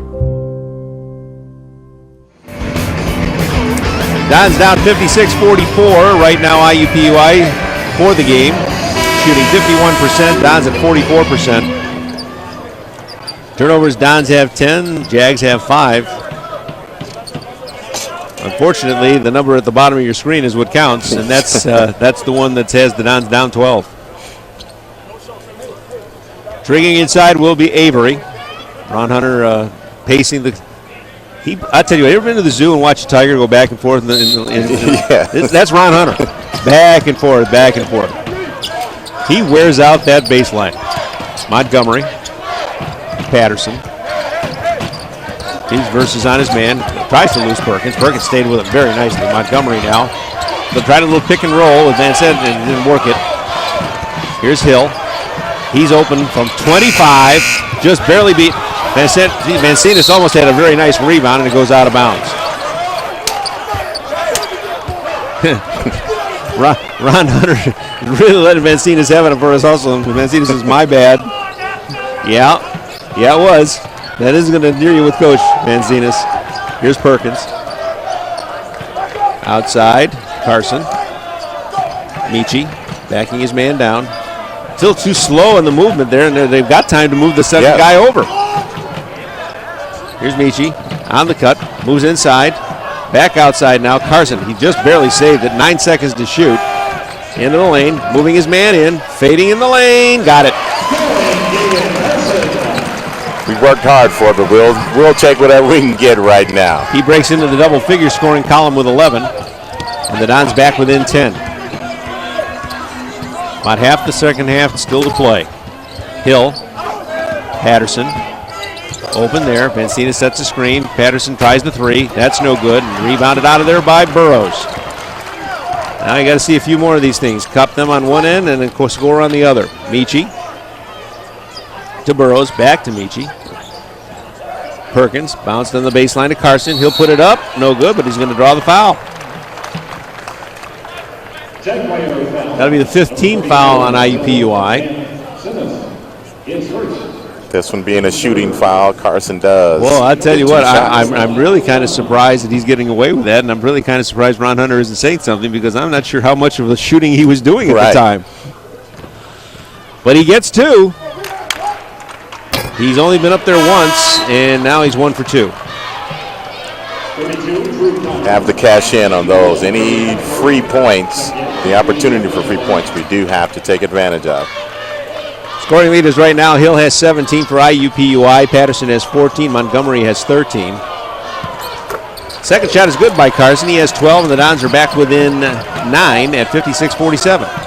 Progress from 12, but still more progress to be made. Pettiford. Outside, trolling away. Here's Michi on the drive. Gives it to Burrows. Jam it home! Yes! Maybe that'll get this crowd going as well as the Dons on the court. Points off turnovers. 2 big ones. Yes, and now it's a 7-point game. We are right back where we were when we started at halftime. Now you move from here. Outside Patterson, using a moving screen from Pettiford. If there had been contact there, that would have been on IUPUI. Hill has it. Back outside Pettiford. Inside Connor. Draws the seat. Tries to move inside. Man stripped away and stolen away by the Dons. Here's Perkins. Up ahead, Michi. He's going to have a jam in the zone. And Dane immediately says, get back on defense. Ron Hunter says, we got to talk things over. Yes, he does not want this crowd to get more into this basketball game. A 12-point deficit has been whittled to 5 in nanoseconds here, Charlie. Emphatically by the 2 seniors, or 2 of the seniors. Well, and it's been the textbook of what has to happen here for the rest of the globe. When you've got a situation,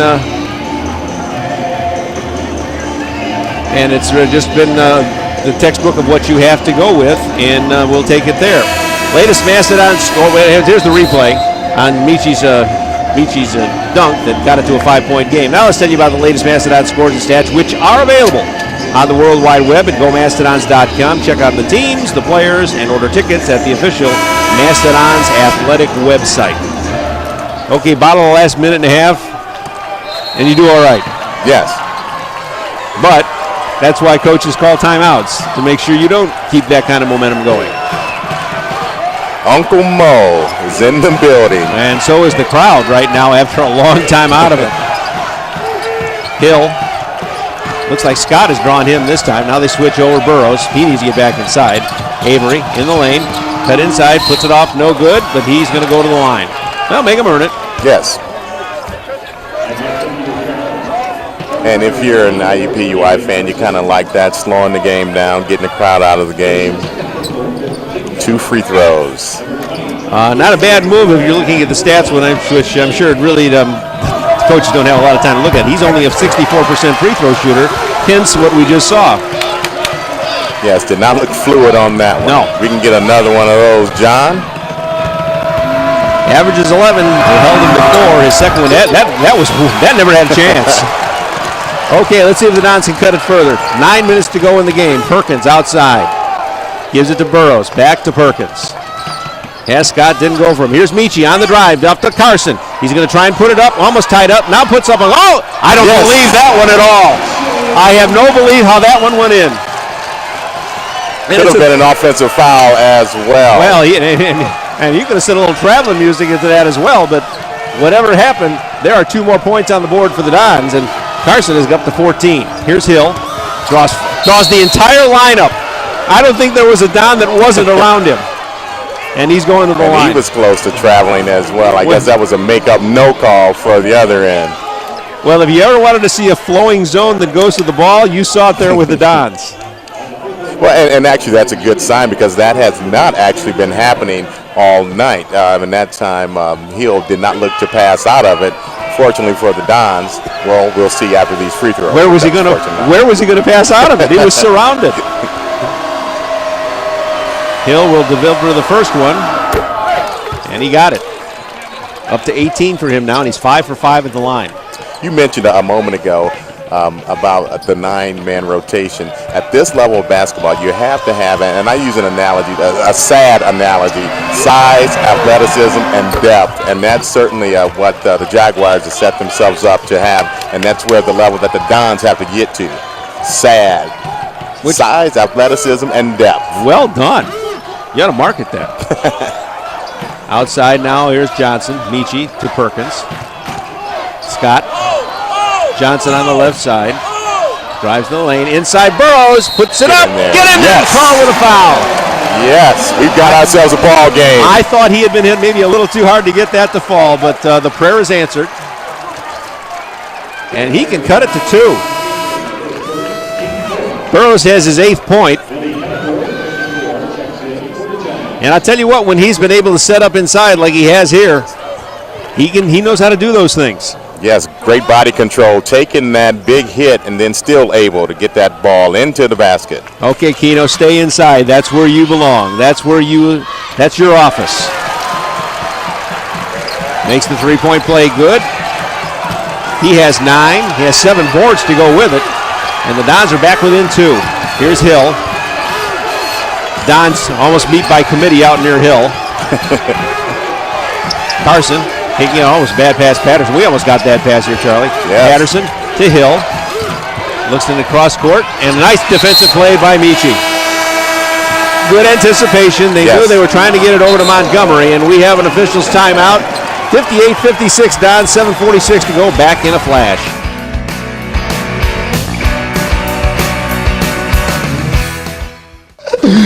Pizza! I must eat.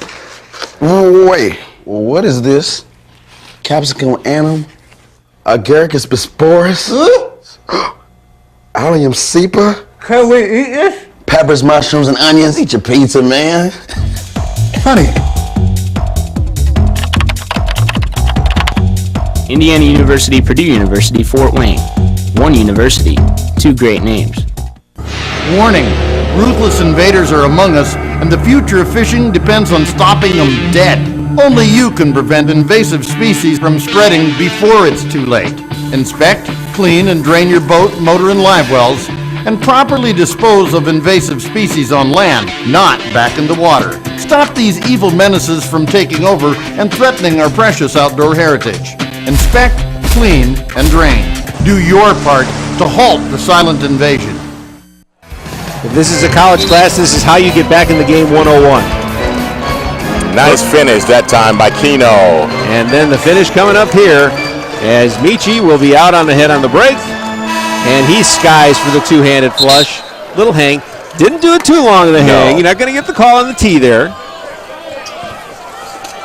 But you got when you're a guy his size, you don't get that many opportunities to do that. No, and he had one of his teammates at least under the basket, so there's a little excuse for hanging. Inbound pass comes to Avery, who's checked back in. Patterson outside. Now here Patterson going inside, knocks a man down. Here puts the shot up. How that went in, I have no idea. That's a big shot right there. Well, I'll tell you, he had knocked his man down, and he really wasn't settled on his shot either, but he got it to drop, and that is a big shot. And Ron Hunter, in the typical coach fashion, yeah, we scored, now get back on defense. Here's Burrows. Back outside, Michi. Cuts back outside and has no opening. Here is Persons for 3. No chance.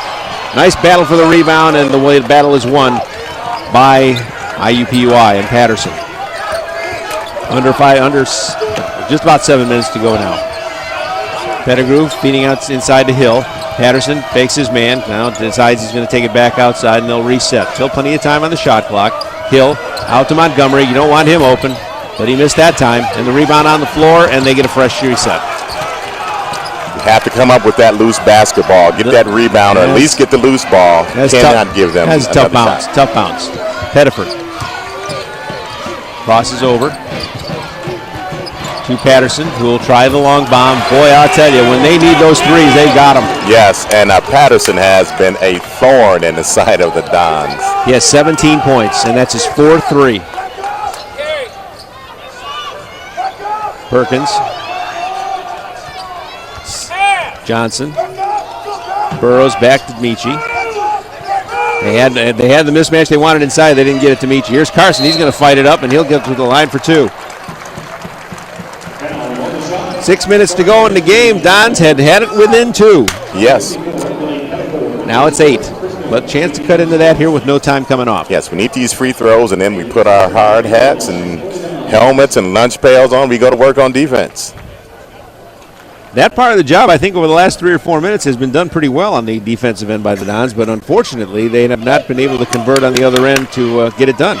Big 3-pointers. Ooh, big miss there.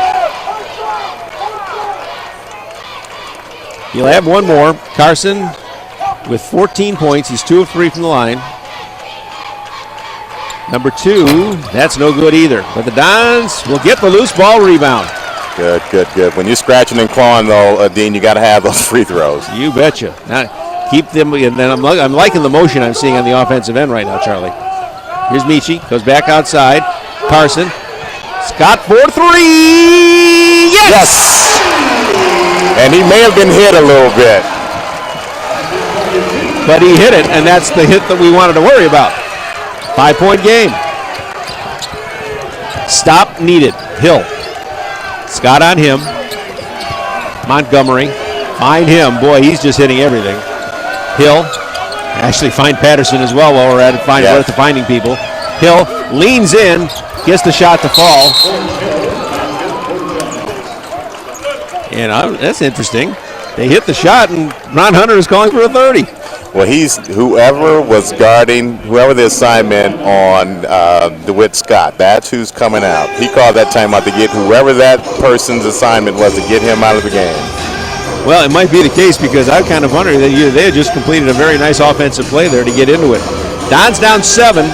They have been within 2. They've been down as many as 12.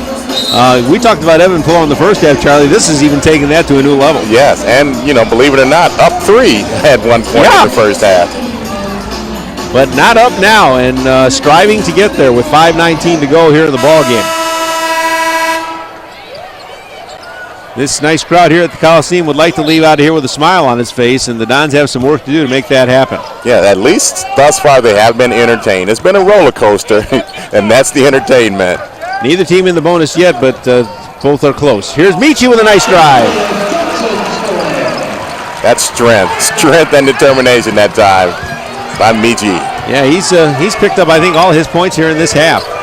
Carson leaves his man. They almost paid for it. Here's Avery. Led away by Carson, and we have the turnover. And now Michi will come up into the forecourt. Don's down 5. Johnson in the lane. Outside. Here is Scott for 3. Not this time. Rebound, Carson, and we have a foul. And at least we're seeing some stuff going on inside for the Dons. Just effort. What we thought we needed to see in that first half, we're getting it now.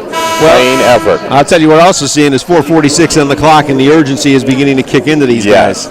Time is of the essence. Carson going to put it in. Way outside it comes, and Michi says, let's set. But don't set too long, Michi. You got inside. We have Scott. Open up, no good. We come back outside to Scott. Here's Johnson. Whips over to Perkins. He'll try the laner. Blocked from behind. Flicked up inside by Burrows to put it in. 3-point game. Got to have a stop. Yes. You can't be trading right now. Hill. It'll peel off on the screen. Now he hits the screen. Good cut off baseline. And we have inside. Oh, no good. He hits his own rebound. Tries again. No good. Taken out of there by Carson, and he is tied up. Boy, I'll tell you what, you could have had fouls in both ways on about 3-4 instances there. But the Dons get the ball. And Connor and one of the officials having a little conversation over there, getting on the same page. What is allowed and what is not. But great effort inside that time. Great job by Keno cutting off the baseline. I'll tell you what, Charlie, if we had seen that kind of effort on the offensive and defensive boards earlier, the Dons wouldn't be in this deficit. No, right they now. would not be in this hole. Michi, look the opening, kicks it all the way in, tries to put it up and draws the foul. And I believe we're 1-1 now as far as the Dons are concerned. Yes, we are. We have to make them. That's going to be key. Absolutely important. Offensive timeout, 6:66-63 IUPUI. We'll be back.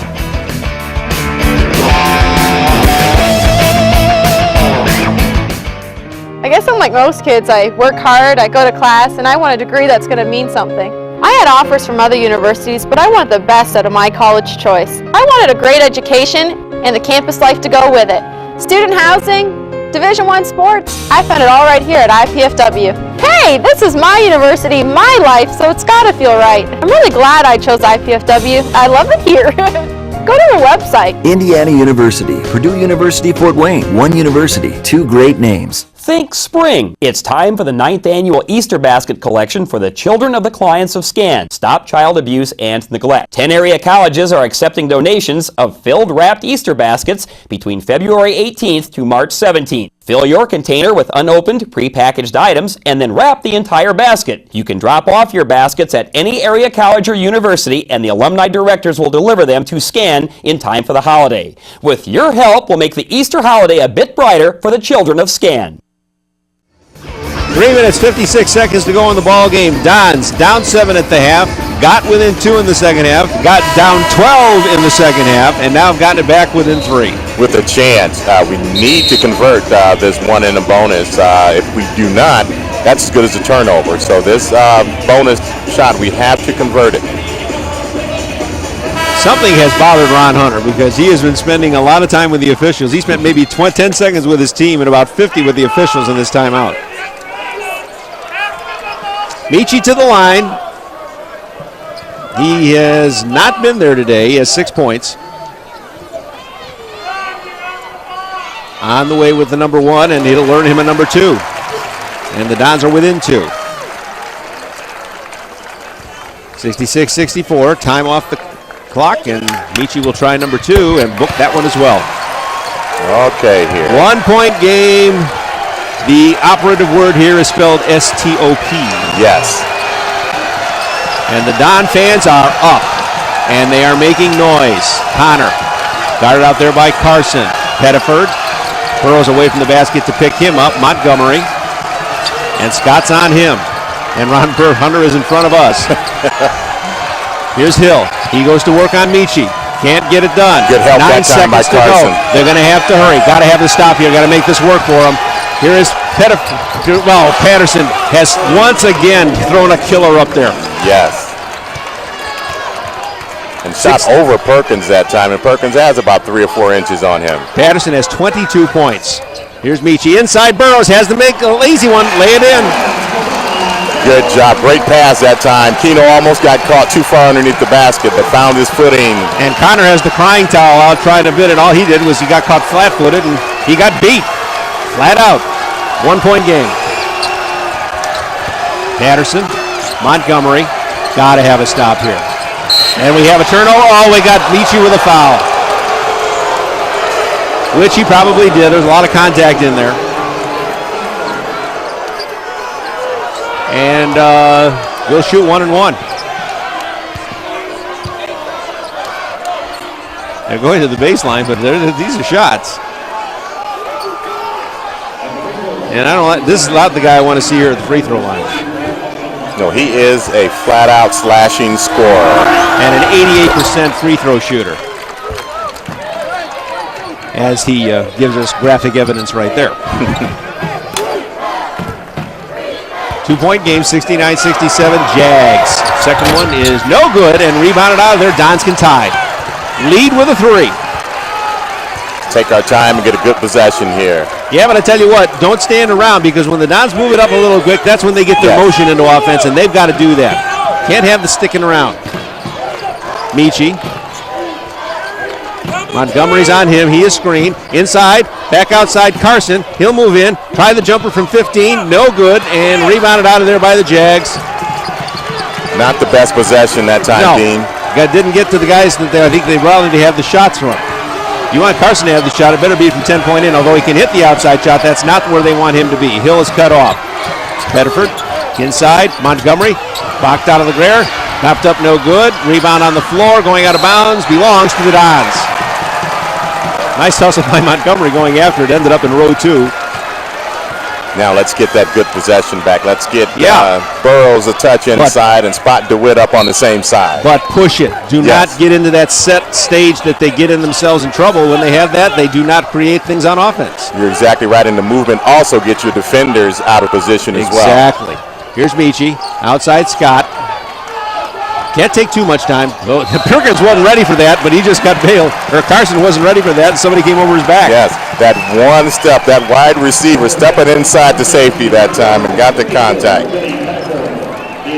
I kind of wonder what would have happened if he hadn't been fouled. Dodds might have turned it over because he wasn't ready for that pass. No, not at all. Carson to the line. He is 2 of 5 there. That's not good. That's 5 fouls on Pettiford, so he will have to sit. You know the guy I'd like to get out of there, his name is Patterson. And he doesn't have any. So that's not going to be an issue with him. Has he made big shots tonight or what? Well, deny him the ball. Here's Carson. Got the first one. 1-point game. 1:46 remaining in this one. And Carson now with 15, going for 16 and the tie. Once, twice to the floor, and on the way, no good. And Montgomery grabs the rebound.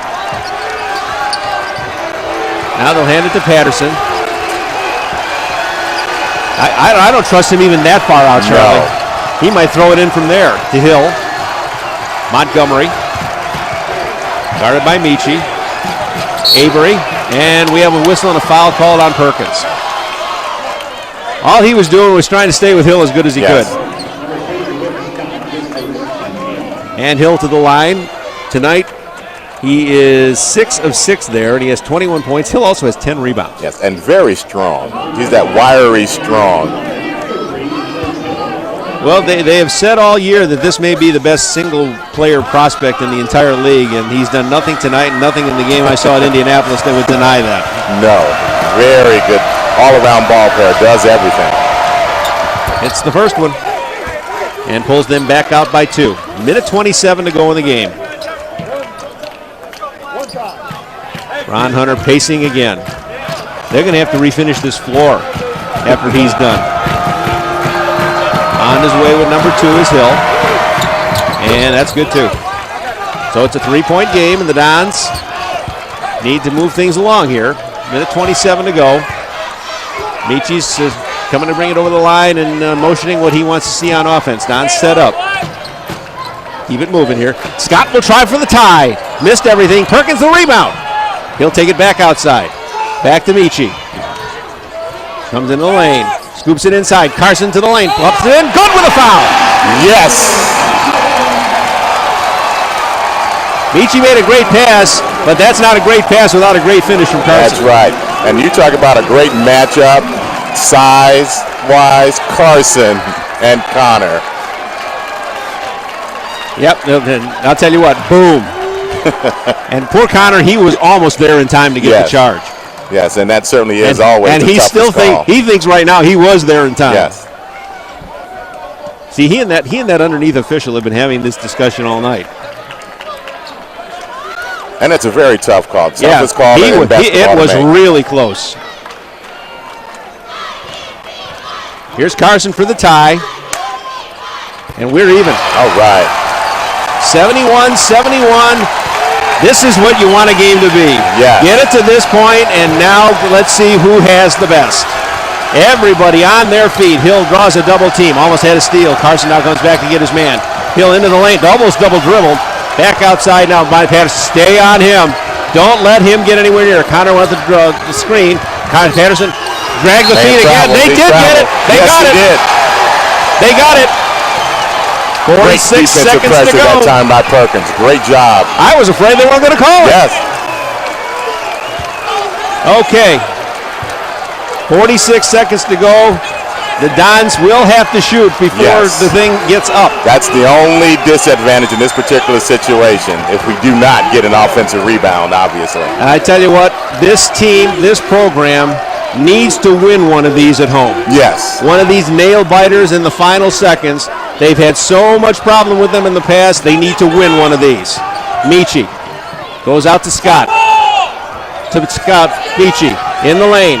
Puts it up, batted out of bounds, belongs to IUPUI, or IPFW, we should say. They have 7 to shoot and 16.7 on the clock. That's when I wouldn't mind Michi going all the way to the basket, Dean, and getting an opportunity for himself. He's dropped it off enough tonight. I think he set himself up. Way outside to Perkins, 6 to shoot. He'll come to the lane, back outside. Scott, 4-3 in the lead! No! Rebounded out of there. 10 seconds to go. Here comes Hill. He kicks the ball away. It's on the floor. I think we're going to have overtime. Oh, we got a timeout. We got a timeout, and I think the Dons ought to make an argument here to try and get some time off the clock. Yes. That took some valuable time off the clock. They'll have 2.9 to do something with it. And if I'm them, I'm over here looking at our monitor and seeing what they could get to about time on the clock. Yes, and another key, Dean, is going to be where they will inbounds the basketball. But apparently they're willing to accept the time as it is. 2.9 to go. The Dons really did a nice job falling in on Hill. As good as he is, when you put 3 guys on anybody, it's awful hard to make things happen.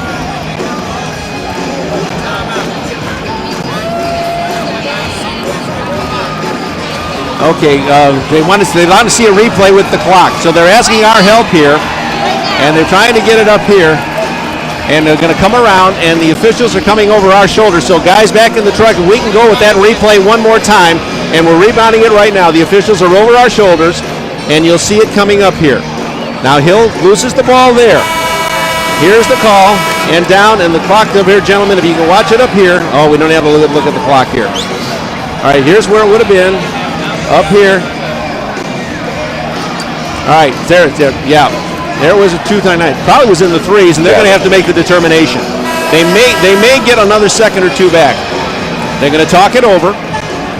Keno getting a little drink here, and the officials at center court are going to look it over, and Ron Hunter is right in their face wanting to make it 4.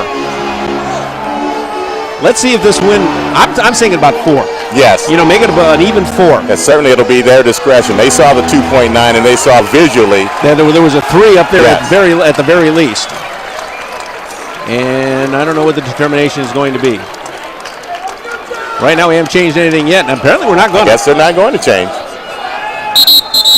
Okay. They're going to inbound right in front of us, Charlie. And we're going to have another timeout? Are we going to take a full, or are we going to take a 30? 30.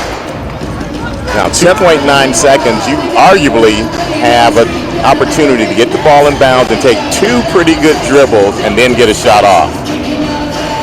Well, now I'm sure what they're doing here in the IUPUI, there's the IPFW huddle, trying to determine who's going to get that shot. And Dane is diagramming that right now. As you check the other huddle, they're going to anticipate who that shooter is going to be. Right. And if I'm them, I am all over number 3. No kidding. And if I'm Dane Price, I put my shooters in. You know, I'll tell you what, he's going to inbound. I was going to say my other choice would be 22, but he's going to inbound. Okay. He did not alter his lineup by putting shooters in. And he has nobody back up here to get the shot. Gets it in. Ball never. I'll tell you what they just did. Hill just did him a favor. Yes. Although he had to make that play, he just got them a 4-court shot with nothing off the clock. Well, actually, 1.2 went off. Nothing should have gone off the clock. Yeah, I do not think that basketball was in the air 1.2 seconds, Dean. Well, it's also got to contact somebody. When the contact Hill touched it, so that starts it, but I don't think it was in the air 1.2 seconds. Well, I'll tell you what they did, though, is buy them about 15 or 20 feet further up court. where now there's a little bit less space to have to find the opening for him. I was kind of surprised, and I think this was probably what they were trying to do. If Michi had come into the backcourt, they could have hounded him there. He'd had no shot. We're in overtime right now. So if we have that opportunity, Hill did them a favor. Hill had to make that play. Yes. But he did them a favor by knocking it out of bounds, by getting them 20 to 25 feet closer to the basket. Yeah, now you can run a play designed for either one dribble or no dribbles. And another timeout here called by. The chess game is amazing here, Charlie. The chess game is on. Because, all the scenarios we're playing here, they're playing them out in those huddles. Yes. Now, right now, Dana's getting them, and here's Ron Hunter is going to run a hole through that chalkboard that he's got on there, that grease board that he's got on there. He is trying just to figure out where IPFW is going to be and have every scenario covered. And I'm surprised he has not put his 7-footer in on the inbounder. Yeah, that's probably the case, but I know he hasn't been thrilled with the play of that 7-footer at times, so there may be a reason why he's not in there. Sooner or later, we're going to play these final 1.7 seconds. And then probably play 5 more minutes, barring a really, really marvelous thing as far as IPFW would be concerned. Perkins wants the ball. He says, give it to me, ref. We know what we want to do. Let's see who gets it. In fact, they're not even guarding. Look at the short guys they have around Burroughs. That's exactly what they're going to try. He tries to get it up, and it's not going to work. Scott with a long bomb that goes over the backboard and out of bounds. You can smell that one coming when you saw how they stacked. So we'll play 5 more minutes. 71-71, IPFW, IUPUI, headed to overtime. We'll be back.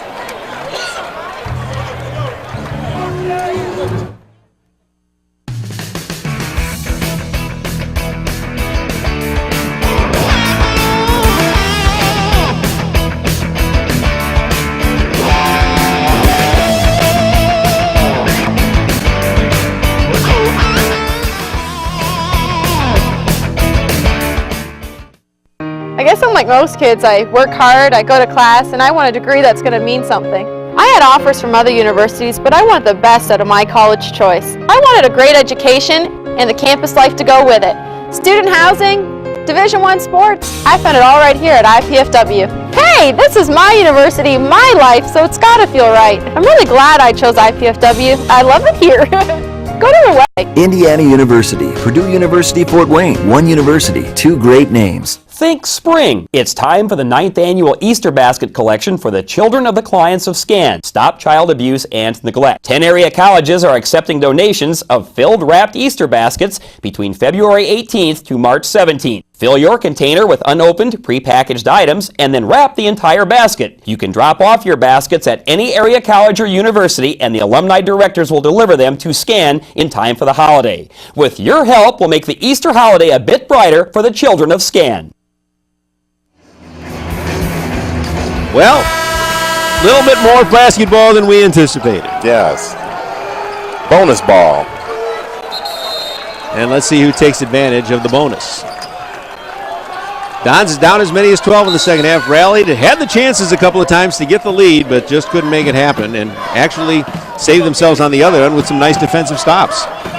If they can keep that defensive intensity going that they saw in the last 2 or 3 minutes here in the overtime, we're going to be in good shape. Dons win the tip. And Michi has it. And it seems it started, Dean, with the 2 dunks by our seniors. Michi to Perkins, bounces to Carson, brings it back outside. Scott, here is Michi to put it up, put it in. Connor's going to spend the rest of the day trying to buy fouls, and it just isn't going to work. He's got to figure that out after a while. Don's up 3, up 2 in overtime. Hill draws a double team. Splits it away to Avery. He'll try the baseline jumper. Back of the rim, no good. Connor, nice vessel for the rebound. He'll kick it back outside. Goes outside. Now here is Montgomery on the baseline. That's good. You don't give them 2 of those shots. Connor made that happen with a great offensive rebound. Yes, we have to get that rebound. Avery, that's a shot we want him to take, but we have to convert that rebound on the defensive end. Scott with the game tied, minute into overtime. Looking for Carson. Can't get it to him. Perkins. Michi. Cutting through his Carson to set a screen. Michi cuts in, almost loses control. Way into the corner. Scott's open for three. Come on, Witt. No, not this time. Perkins rebounds. Up. No good. Foul call.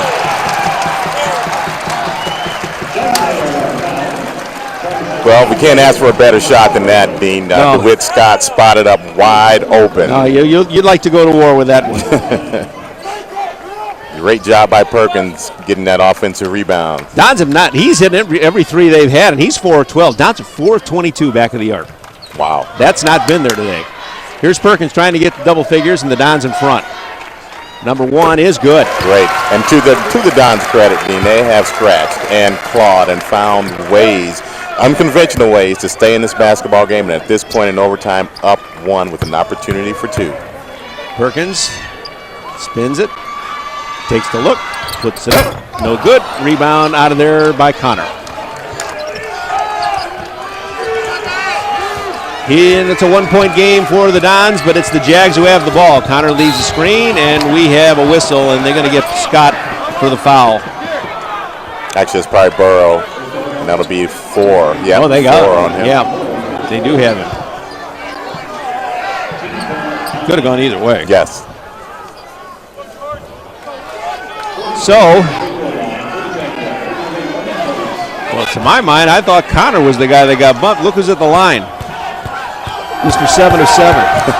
Excuse me, Mr. 8 of 8. And Mr. 9 of 9. George Hill now with 24 points, 11 boards, 4 assists. Yeah, he's pretty good. Yes, he's stuffing the stat sheet. Yeah, he's not too bad. He will put it up again and try and give them the lead, and he does it. Jags up one, 75-74, 3:35 left in the first overtime. Here is Michi. Draws a double team. Almost throws it away. Saved miraculously by Perkins. Patterson got clobbered. No call. I don't know how they saved that one. That was disaster waiting to happen in at least 3 ways. And actually should have come out of it with free throws. Yep. Here's Carson trying the triple. Yes! Yes! Well, not only do we have to replace some floor, Mr. Ron Hunter just tried to destroy our monitor. He says, that's not the guy I want to see throwing up threes. And let's making him. Hill tries to get under everybody. Leaves it off for Avery. Nice shot up, no good. Tip up, good. Great tip that time by Avery. Yeah, well, they just crashed the boards. They worked hard for that one. And it's a tie game. 77 all. Carson, by the way, with that 3 now has 21 points. And Avery now has 6 with his tip. Runner up and good. Great job, Michi. There's another guy who doesn't want to walk out of this building for the last time with a loss. No. 79-77 Dons. Michi has 12 points, and I'm pretty sure he had them all in this half. Yeah, he has the lion's share of them. Hill comes around everybody. What a thoroughbred. 79 all. And he's not forced anything. No. He's done pretty effortlessly. No. And they didn't do anything wrong defensively with him. He just went to the hole. He's good, but let's see if the Dons can reply. Michi. Patterson politicking for a foul while he's playing defense. That's cool. Here's Carson on the lane, puts it off the glass, no good. Burrows tried for the rebound, had to be kind of careful. Yes. And now with 1:42 to go, IUPUI tries to take the lead. Hill with it, says, okay, my game now. He's got that look, my game. Here's his shot, and he's fouled, and I think he may go on the line for 3. Let's see what they call. 2 shots. 2 shots. He was really close. He was really close. I think they're going to ask for a replay here. So guys, we're queuing up the replay. They want to see if he was on the line, and they're coming back behind us. So let's see if we can line up a replay here and see where he was on that shot. They're going to replay it up here, and we have a lot of friends all of a sudden. All right, they're queuing it up back there in the truck. Here's the play. If we've got an over on the top shot, this would even be better. Okay, you can't really tell from that. Okay, that shot will not tell the Toyo. Is there one from up top? Can you put the replay on the up top shot? Well, it's kind of like the NFL replay. There's certainly no overwhelming evidence. No, they don't have it. To to turn that one over. No, they were blocked out.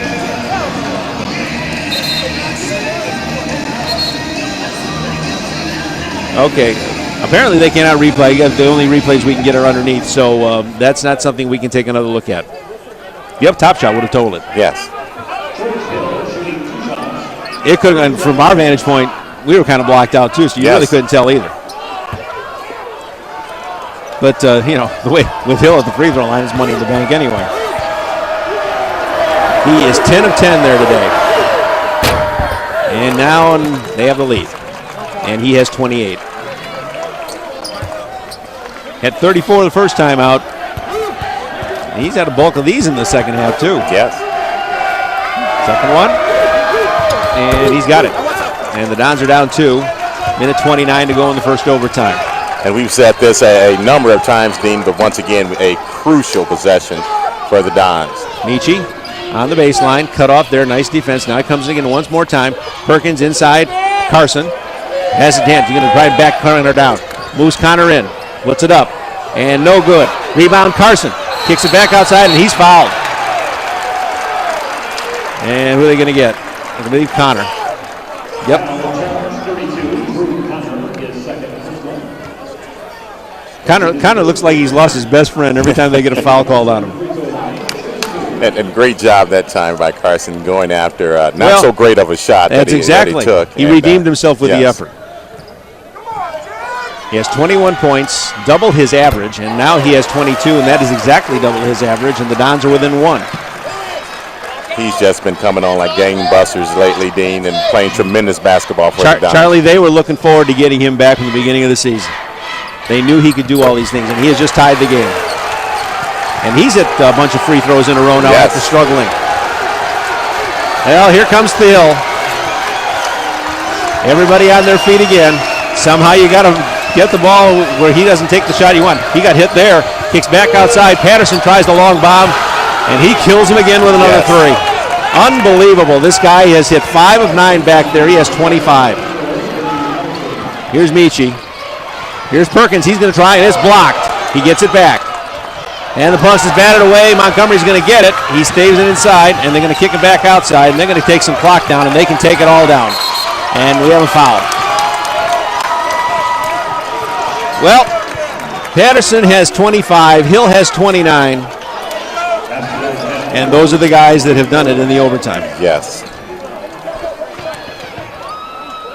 And unfortunately for the Dons, not the guy you want to see at the line, where he is a mere 12 of 12. And you never really want to discuss moral victories, because I'm sure Coach Fife and certainly none of the Dons want to hear anything like that. Because the opportunities were there and they know it. Yes, but you know, the Dons have proven they can play with these guys. Well, I think what will really kill them in the end, and then they go back to think about this game, is there were chances. And a play here, a misplay there. And, missed it. Okay, still got a shot. You know, they're going to have to hurry. Here's Scott. Back outside. Almost thrown away. It is thrown away. Patterson, and there he's going to be able to dribble it out, especially with a foul. Don's got a little antsy there. They got a little too rushed. In fact, looking for a three, and in that particular situation, Dean, you do not have to have a three-point basket. Well, the effort was great to get back in this one from 12 points down. But give credit where credit is due. The Jaguars have really gone to their horses here in the overtime and made things happen. Done a nice job. And neither team's going to walk off the floor having their hands gone off here. Patterson hits the first one. He now has a mere 26. That was his first free throw. And the shots that he's made, not only 26, 27 points, but they've been big points in crucial situations for the most part. Okay, here's Michi. Gets it back inside. He's still trying to play passes that maybe shouldn't be thrown, but the Dons are right now just rushing things. There's just a long way to go and no time to get there. This is going to end up being about a 6 or 8 point game, and in no way was it a 6 or 8 point game. And as much as the Dons wanted to have this, Charlie, this is very big for IUPUI. Yes. Because they're coming off a really from what I've heard from their own people, stinko performance up at Oakland the other night. And they have not exactly been stellar here the entire 45 minutes of this game. But when the time has been needed, they have come up with big play after big play. Yes, and this has been a tremendous rivalry, and certainly it will continue to be, a rivalry that stems, way back from Meteor Metro days. The Jaguars changed their name some 15 or 16 years ago. Here's Scott for three. That's no good. Time is running down now. Connor with the rebound. And Dane says, let him go. And they're going to walk out, and he and Ron Hunter are going to have a nice little conversation of brief shake of the hands. The coaches don't want to even hear about it. I don't blame them. This is very disappointing. Yes. There was a chance, but it just didn't happen. Dons lose at 88-81 in overtime. We'll be back.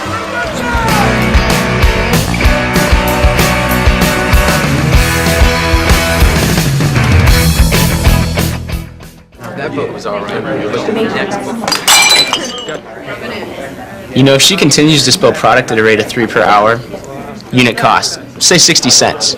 Factor in breakage, downtime, lost sales, you're looking at $2,400 a month.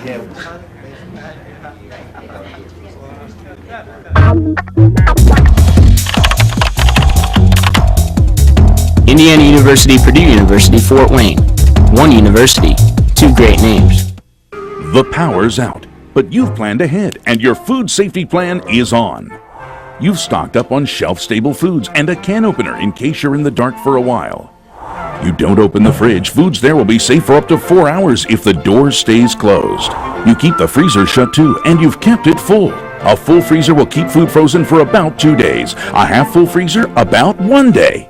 For longer outages, you move cold foods to an insulated cooler with plenty of ice or freezer gels, and you use a thermometer to ensure foods remain no higher than 40 degrees Fahrenheit. If the power returns quickly, you make sure freezer foods have ice crystals, and check foods in the refrigerator with a food thermometer to make sure they're at 40 degrees or below. If not, or if there's any doubt, throw it out. To learn more, log on to AskKaren.gov or call the U.S. Department of Agriculture's Meat and Poultry Hotline at 1-888-MP-HOTLINE. A message from USDA's Food Safety and Inspection Service. Each year, more than 145,000 Americans will be diagnosed with colon cancer. It's the second largest cancer killer in the United States, but it doesn't have to be. Colon cancer is preventable, treatable, and if found early enough, beatable. If you're over 50 or have a family history of colon cancer, speak to your doctor, get screened, and understand your treatment options. Heads up, Coach. Visit mybluestar.org and pass it on.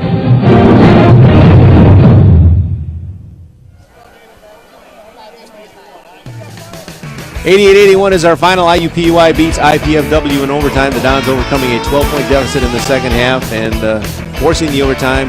But Dan Beret, as you join us right now, you got to feel bad. Not so much that you lost the game, but there were so many chances to win it. Yeah, I think so. You know, we had that chance there at the end. DeWitt got a pretty good look there with 8 seconds to go. We want him shooting that 100% of the time. He's a good shooter. And then, a couple times in overtime, we really could have turned the corner, up 1, up 2. I think we were up 3 at one point. But it just didn't happen tonight. You got to be proud of the effort. But we would have liked to get this one. Well, George Hill is probably going to want to see you guys every chance he gets because he saves his best for you guys. Yeah, he does. And the thing is we were doing an okay job on him. We just couldn't defend him without fouling.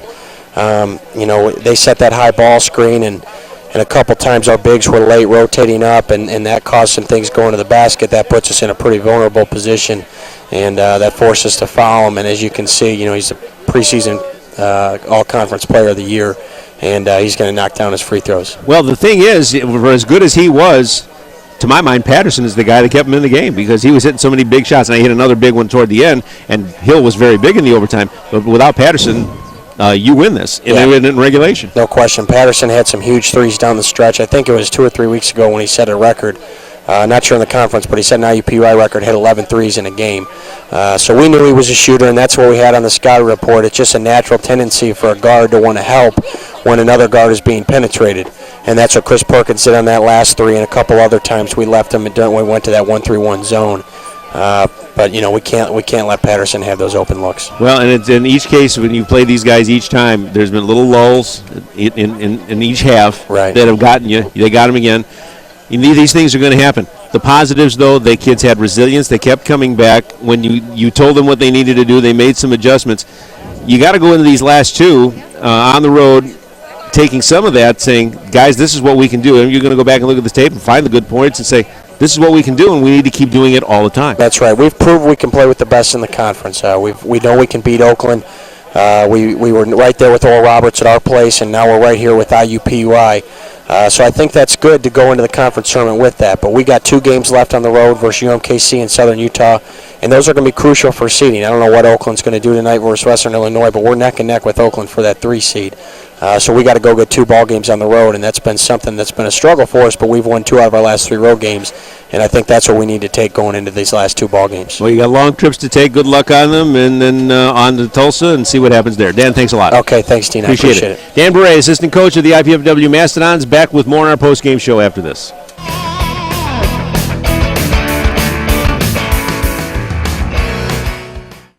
I've gone away to a college where the class size is small. I've gone away to a college with a beautiful campus. I've gone away to a college that cares about diversity. I've gone away to a college where I get to live in my own apartment instead of living in a dorm room. I've gone away to a college that really isn't that far away at all. I go to IPFW. IPFW. I go to IPFW. To find out more about college life at IPFW, go to our website.